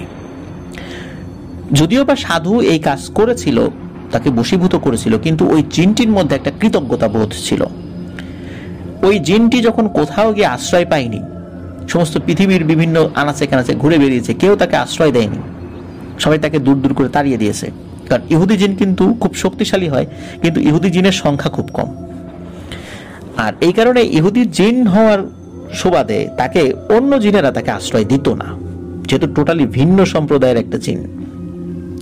সাধুর কাছে আশ্রয় পাওয়ার পর সাধুকে সে পিতৃ তুল্য মনে করত। সাধুর মুখের কথাই ছিল তার জন্য দৈববাণী। সাধু যেটা আদেশ করত সাথে সাথে সে সেটা করে দেখাতো। সাধু ওই জিনের প্রতি ভালোবাসা জন্মে যায়, যেহেতু অন্যান্য জিনদের থেকে তার ক্ষমতা অনেক বেশি। তো একটা সময় সাধুও ওই জিনকে মানে পুত্রতুল্য মনে করতে থাকে। তাদের দুজনের মধ্যে খুব ভালো সম্পর্ক হয়। এদিকে রমেশের প্রতিও সাধুর একটা ভালোবাসা কাজ করতে থাকে, সেও খুব তন্ত্রমন্ত্রে খুব ভালো পারদর্শী। মাঝে মাঝে এই ইহুদি জিনকে সাথে দিয়ে রমেশকে বিভিন্ন জায়গায় পাঠাতো। একে তো রমেশ নিজেও অনেক পারদর্শী ছিল, তারপর ওই ইহুদি জিন সাথে ছিল, অনেক অসাধ্য কাজ ওরা সাধন করে একসাথে চলে আসতো। এদিকে ইহুদি জিনের এই পারদর্শিতা রমেশকে মুগ্ধ করে এবং রমেশ চিন্তা করে যে এই ইহুদি জিনকে তার লাগবে। একটা পর্যায়ে সে সাধুকে বলে যে আপনার এই ইহুদি জিনকে আমাকে দিয়ে দেন, তো আপনি যে শর্ত দিবেন আমি রাজি, কিন্তু আপনার এই ইহুদি জিনকে আমাকে দিয়ে দেন। এখন সাধু বলে যে রমেশ, তুই কি চাবি আমার কাছে চা, কিন্তু একে চাইস না। একে সৃষ্টিকর্তা আমার কাছে পাঠাইছে, আমি ওকে পুত্রতুল্য মনে করি, ও আমাকে পিতৃতুল্য মনে করে, ওকে তো আমি ছাড়তে পারবো না। এখন রমেশও নাছোড়বান্দা, সে কোনোভাবে ওই জিনটিকে ছাড়া যাবে না এবং তাকে আয়ত্ত করতে চায়। রমেশ সুযোগের অপেক্ষায় থাকে। একটা সময় তার সামনে সেই কাঙ্ক্ষিত দিন চলে আসে। সাধু একটা কাজে কয়েকদিনের জন্য, মানে পারিবারিক কাজ ছিল, একটা অন্য এলাকায় যায়। সুযোগ পেয়ে রমেশ তার যত ধরনের তন্ত্র মন্ত্র সহ বশ করা, মানে বশীভূতকরণ, যত অভিজ্ঞতা তার ছিল সবকিছু প্রয়োগ করে। আর ইহুদি জিনটিকে সাথে নিয়ে সে বিভিন্ন জায়গায় যাওয়ার কারণে ওই ইহুদি জিনের বিভিন্ন বিষয় তার জানা ছিল। সে তার সকল বিদ্যা প্রয়োগ করে ওই ইহুদি জিনটিকে সাধুর অবর্তমানে কবজা করতে সক্ষম হয়। ওই ইহুদি জিনটি বলে, এই ভুল করিস না রমেশ, এই সাধুর থেকে আমাকে আলাদা করিস না, ভুলে যাস না আমার যখন কোনো জায়গা ছিল না ওই সাধু আমাকে জায়গা দিয়েছে, তুই বড় ভুল করছিস, তোকে কিন্তু চরম মূল্য দিতে হবে, আমাকে জোর করে এখান থেকে আলাদা করিস না। সাধু যদি বলে আমি চলে যাব, তোর সাথে যাব, তুই যা বলবি আমি তাই করব, কিন্তু সাধুর অনুমতি ছাড়া আমি কোথাও যাব না, তুই জোর করে আমাকে বশীভূত করার চেষ্টা করিস না। কিন্তু ততক্ষণে রমেশ তাকে কবজা করে ফেলেছে। রমেশ বলে যে সাধু কি করবে না করবে সেটা আমি দেখে ছাড়বো, আজ থেকে তুই আমার গোলাম, আমি যা বলবো তুই তাই করবি। এদিকে ওই ইহুদি জিনের আর কিছু করার ছিল না। তখন রমেশ ওইখান থেকে, মানে সাধুর এলাকা ছেড়ে তার সবকিছু নিয়ে বাড়ির উদ্দেশ্যে রওনা হয়। বেশ কয়েকদিন যাত্রার পর সে বাড়িতে পৌঁছায়, শোনে যে তার বোনের শোকে আর তার হারিয়ে যাওয়ার শোকে তার মা বাবা এইভাবে আত্মাহুতি দিয়েছে। তখন সে বাপের ভিটায় একটা ছোট ঘর করে এবং সেখানে থাকা শুরু করে। রমেশের বাড়িটা ছিল ওই বল্লার বাগানের পাশেই, ঠিক এই যে ময়না ভাবির যে বাড়ি, এই বাড়ির একদম নিকটে। ওইখানে বসে রমেশ ওই ইহুদি জিনকে দিয়ে কাজ করাতে থাকে। আস্তে আস্তে এলাকায় তান্ত্রিক হিসাবে রমেশের নাম ছড়িয়ে পড়ে, দূর দূরান্ত থেকে মানুষ আসতে থাকে, সবার কাজও করে দেয় রমেশ, এর জন্য সে মোটা টাকা নিত। রমেশ ওই ইহুদি জিনটিকে ওই বল্লার বাগানের ঠিক মাঝখানে একটা মাটির উঁচু ঢিবি করে সেখানে তন্ত্র মন্ত্র দিয়ে বেঁধে রাখে এবং বাগানের চারপাশে কিছু এলাকা নিয়ে কিছু মাটির গুঁড়ি ছিটিয়ে দেয়, যাতে জিনের প্রভাব ওই মাটির গণ্ডির মধ্যে আবদ্ধ থাকবে। ওই গণ্ডির বাইরে জিনের যেতে হলে রমেশের অনুমতি লাগবে, রমেশের অনুমতি ছাড়া সে কোথাও যেতে পারবে না। ওই মাটির গণ্ডির ভেতরে রমেশের বাড়িও ছিল। রমেশ তার সর্বোচ্চ দীক্ষা দিয়ে বল্লার বাগানের মাঝখানে মাটির নিচে ওই জিনটিকে আটকিয়ে রাখে। একদিন রমেশ ঘুমের ঘোরে স্বপ্নে দেখে ওই সাধু তাকে বলছে, রমেশ তুই এইভাবে বেইমানি করলি, আমার পুত্র তুল্য ওই জিনটিকে তুই ছেড়ে দে, নাহলে কিন্তু তোর সামনে ঘোর বিপদ আছে। রমেশের ঘুম ভাঙে, রমেশ তাকে গায়েই লাগায় না। পরের অমাবস্যায় বল্লার বাগানে কোনো একটা কাজের জন্য রমেশ যায়। জিনটিকে দিয়ে কোনো একটা কাজ করাতে চাচ্ছিল, কিন্তু জিনটি কোনোভাবে কাজ করতে চাচ্ছিল না। জিনটি বারবার বলছে, আমাকে ছেড়ে দে, অনেক কাজ তো করাইলি, আমি সাধুর কাছে ফেরত যাব, আমার এখানে ভাল লাগে না। একটা পর্যায়ে বাগবিতণ্ডায় রমেশ মন্ত্র পড়তে শুরু করে জিনকে সাহায্য করার জন্য, কিন্তু মন্ত্র পড়তে গিয়ে রমেশ হঠাৎ করে ভুল করে ফেলে, আর এই সুযোগে ওই জিনটি রমেশের উপর চড়াও হয়। জিনটি এক টানে রমেশের মাথাটি তার শরীর থেকে আলাদা করে এবং আলাদা করে পাশে থাকা একটা আম গাছে ঝুলিয়ে রাখে। গ্রামবাসী কিন্তু রমেশের এই কাজের কথা জানতো না, এই যে জিন বা এই টাইপের মানে এরকম ভয়ানক একটা জিন তার আছে এটা কিন্তু জানতো না। গ্রামবাসী রমেশকে খুঁজে পায় না, পরের দিন তার কাছে আসছে কাজের জন্য। খুঁজতে খুঁজতে তারা বাগানে গিয়ে তার শরীর এবং মাথা আলাদা ঝুলন্ত অবস্থায় পায়। তখন তারা সেটাকে নামিয়ে সৎকার করে। এভাবে বেঈমানের শাস্তি রমেশ পায়, কিন্তু সমস্যা হলো জিনটি ওখানে বন্দী রয়ে যায়। বাগানের বাইরে রমেশের গণ্ডি দেওয়ার জায়গার বাইরে জিনটি যেতে পারে না। ময়নার বাপ চাচারা এই কাহিনী তো জানার কথা না, কারণ এটা কিন্তু 120 বা 130 বছর আগের কথা। ময়নারা সেই রমেশের বাড়ির ভিটার কাছাকাছি বাড়ি করায় এই জিনটি এই কাজটি করতে পেরেছে। কারণ জিনটি যে গন্ডির মধ্যে আবদ্ধ আছে, কারণ আজ থেকে 120-30 বছর আগে তো বাগানটা আরো বড় ছিল, তারপর ছোট হয়ে গেছে, কিন্তু ওখানে যে গন্ডি দেওয়া হয়েছে সেই গন্ডিটা তো আর ছোট হয়নি। ওই গন্ডির মধ্যে সে আটকা পড়ে, ওইখানে কোনো মানুষের উপস্থিতি সে পছন্দ করতো না। এখন যদি ওই জিনটিকে ওখান থেকে মুক্ত করে দেওয়া যায় তাহলে সমস্যার সমাধান হবে। ওই জিনটি এখানে আর আসবে না, কারণ সে তার সাধুর কাছে ফিরে যাওয়ার জন্য মরিয়া। যদি সাধু, যদিও এখন নাই, মারা গেছে, কিন্তু সাধুর কোনো উত্তরসূরি যদি থাকে, তাও ওই ইহুদি জিনটি তার কৃতজ্ঞতার কারণে তার উত্তরসূরি যদি এখনো কোনো কাজ করে থাকে বা তন্ত্রমন্ত্র সাধনা করে থাকে, তাহলে তার শিষ্য হয়ে থাকবে। এটাই ছিল জিনের ইচ্ছা। এটাই ওই হুজুর তার প্রভাবশালী যে জিন ছাত্র এবং তার সেই জিন ছাত্রের আবার শিষ্যদের মাধ্যম দিয়ে এই তথ্য নিয়েছেন। তখন হুজুর আরো বলেন যে আপনাদের বাড়ির ছোট ছেলেটা ওই জিনটিকে দেখে ফেলে, তখন ওই জিনটি তার জিহবা দিয়ে আপনাদের ছেলের গলা পেঁচিয়ে ধরে এবং জবান বন্ধ করে দেয়। এই কারণে সে কথা বলতে পারছে না। এখন যত তাড়াতাড়ি সম্ভব ওই জিনটিকে মুক্ত করলে এই সমস্যার সমাধান হবে ইনশাল্লাহ। তখন হুজুর বলে আপনারা চলে যান, আমি আগামী শুক্রবার আপনাদের এলাকায় আসব।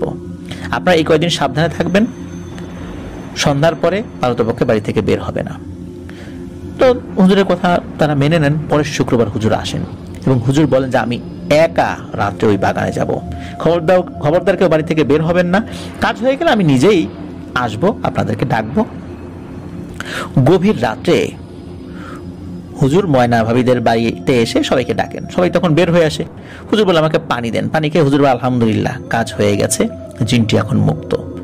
সে তার সাধুর পরিবারের কাছে চলে গেছে এবং কথা দিয়ে গেছে সে আর কখনো এখানে আসবে না। তখন সবাই হুজুরকে বলে যে বাগানে কি হলো একটু বলবেন। তখন হুজুর বলেন যে উনি যখন বাগানে যান তখন বাঘের মতো গর্জন দিচ্ছিল সেই জিন, ঝড় বাতাসে সব লন্ডভন্ড করে ফেলবে সবকিছু, এমন অবস্থা সৃষ্টি করে সেই জিনটি। তো হুজুর দোয়া পরে মাটিতে ফু দিলে সবকিছু ঠান্ডা। তখন ওই জিনটি বলে, এই হুজুর তুই কেন এসেছিস সেখানে, তোর কি মরার ভয় নাই? তখন হুজুর বুদ্ধি করে বলে যে আমি তো তোর কোনো ক্ষতি করতে আসিনি, আমি তো তোকে খালাস করতে এসেছি, তোকে মুক্তি দিতে এসেছি, তোকে তোর সাধুর কাছে পাঠিয়ে দেবো আজই, যাবি না? তখন জিনটি বলে যে তুই কি জানিস এই রমেশ নামের লোকটা আমাকে দিয়ে কি সব করিয়েছে, কিভাবে সাধুর কাছ থেকে আমার আলাদা করেছে? এতদিন কি সাধু জীবিত আছে? সাধু তো মারা গেছে, তাকে তো শেষ দেখাটা আমি দেখতে পারলাম না। তো আসলে জিনটি খুব আফসোসের সাথে বলছিল। এখন হুজুর বলে আচ্ছা ওই মানুষগুলোকে তুই কেন মারলি? এরা তো নিরপরাধ ছিল। তখন জিনটি বলে যে আমি এত বছর এই গণ্ডিতে আটকে আছি, আমার এই গণ্ডিতে কেউ থাকুক সেটা আমি পছন্দ করি না, এই জন্যই আমি ওদেরকে শেষ করেছি। আমি এখানে আসতে চাইনি, আমাকে জোর করে বন্দি করে রেখেছে, আমাকে ছেড়ে দে, কথা দিলাম আমি আর কখনো এখানে আসবো না, আর এখানকার কারো কোনো ক্ষতি করব না।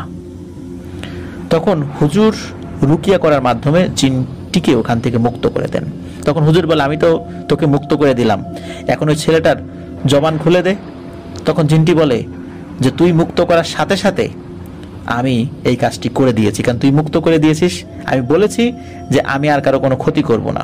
এখান থেকে আমি চলে যাওয়ার পরে কোনো মানুষের পক্ষে সম্ভব ছিল না ওই ছেলেটির জবান খুলে দেয়া, এই জন্য আমি সাথে সাথে এটা করে দিয়েছি, ও কথা বলতে পারবে। তো জিনটি ওখান থেকে চলে যায়।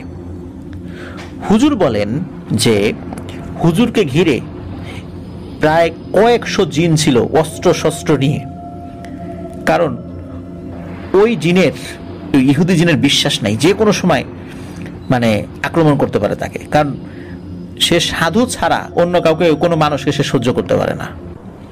আর যেহেতু রমেশ এরকম একটা কাজ করেছে, এই কারণে মানুষের প্রতি তার খুব ক্ষোভ, আর যেহেতু তার ওই গণ্ডির মধ্যে হুজুর ঢুকে গেছে, এই কারণেও তার একটা ক্ষোভ থাকতে পারে। এই জন্য ওই জিনটিকে হুজুর বিশ্বাস করেন নাই। সশস্ত্র কয়েকশো জিন তার পাহারায় ছিল। তো এই কারণে হয়তোবা জিনটি কোনো ক্ষতি করতে পারে নাই বা ইচ্ছা করেও করে নাই। আর মূলত ওই হুজুর বলেন যে ওই জিনটি আসলে কারো ক্ষতি করার উদ্দেশ্য না থাকলেও রাগের বশে এবং সে বন্দী ছিল, এই জন্য সে সব করেছে। এখন থেকে আর এখানে কোনো সমস্যা নাই ইনশাল্লাহ। তখন ময়না ভাবির ওই ভাইকে আনা হয়, দেখে সে দিব্যি কথা বলছে এবং সে বলে সেদিন কি হয়েছিল। গত 7 জন যা দেখেছিল সেও একই জিনিস দেখে ভয় পেয়েছে। বর্তমানে সেই ভয় পাওয়া ছেলেটি মানে বাংলাদেশ পুলিশ বাহিনীতে কর্মরত আছেন এবং ভালো আছেন বলে মাশফিক ভাই জানিয়েছেন। হুজুরকে বেশ উপঢৌকন দেওয়ার চেষ্টা করেন গ্রামবাসী, কিন্তু হুজুর কোনো হাদিয়া নেননি, কোনো অর্থ নেননি এই কাজের জন্য। এভাবেই সমাপ্ত হয় একটা পরিবারের সাথে ঘটে যাওয়া সত্যিকার এবং করুণ, নির্মম, ভয়ানক কাহিনী। আর এই ঘটনায় ময়না ভাবি তার পরিবারের 7 জন সদস্যকে হারিয়েছেন। এখনো যারা এই ঘটনাটা জানেন তাদের মুখে মুখে কিন্তু ঘটনাটি রয়েছে। আর ওই জিনটি ওখান থেকে মুক্তি লাভ করার পরে আশেপাশে কিন্তু অনেক ঘরবাড়ি হয়েছে, এখন লাইট হয়েছে আর অনেক আলোকিত, এখন আর সেই ভয় কিছুই নাই বললেই চলে। ময়না ভাবির সাথে ছোটখাটো বেশ কয়েকটি ঘটনা আছে, সেটা মাশফিক ভাই বলেছেন, তো সেই বিষয়গুলো এখন আর বললাম না আর কি। কিন্তু পুরনো স্মৃতি ময়না ভাবিকে আজও তাড়া করে ফেলে। কি পাপ ছিল তার পরিবারের। আর ওই জিনটি মুক্তি পেয়ে সেখান থেকে চলে যায়। পরবর্তীতে ওই জিনটির সাথে কি হয়েছে আর কিছু জানা যায় না। কোথায় গেছে, কি করছে, সে তার সাধুর কাছে ফিরে যাওয়ার পর সেখানে কি অবস্থায় আছে এই বিষয়ে আর কিছুই জানা যায় না। প্রিয় লিসেনার্স, এটি ছিল ঘটনা। বেঈমানির শাস্তি কি হয় সেটাই ঘটনার মাধ্যমে পরিষ্কার হয়ে গিয়েছে। আশা করছি এই ঘটনাটি আপনাদের সকলের কাছে ভালো লেগেছে। প্রিয় লিসেনার্স, আমাদের ফ্রাইডে স্পেশাল এপিসোডের একদম শেষ দিকে চলে এসেছি।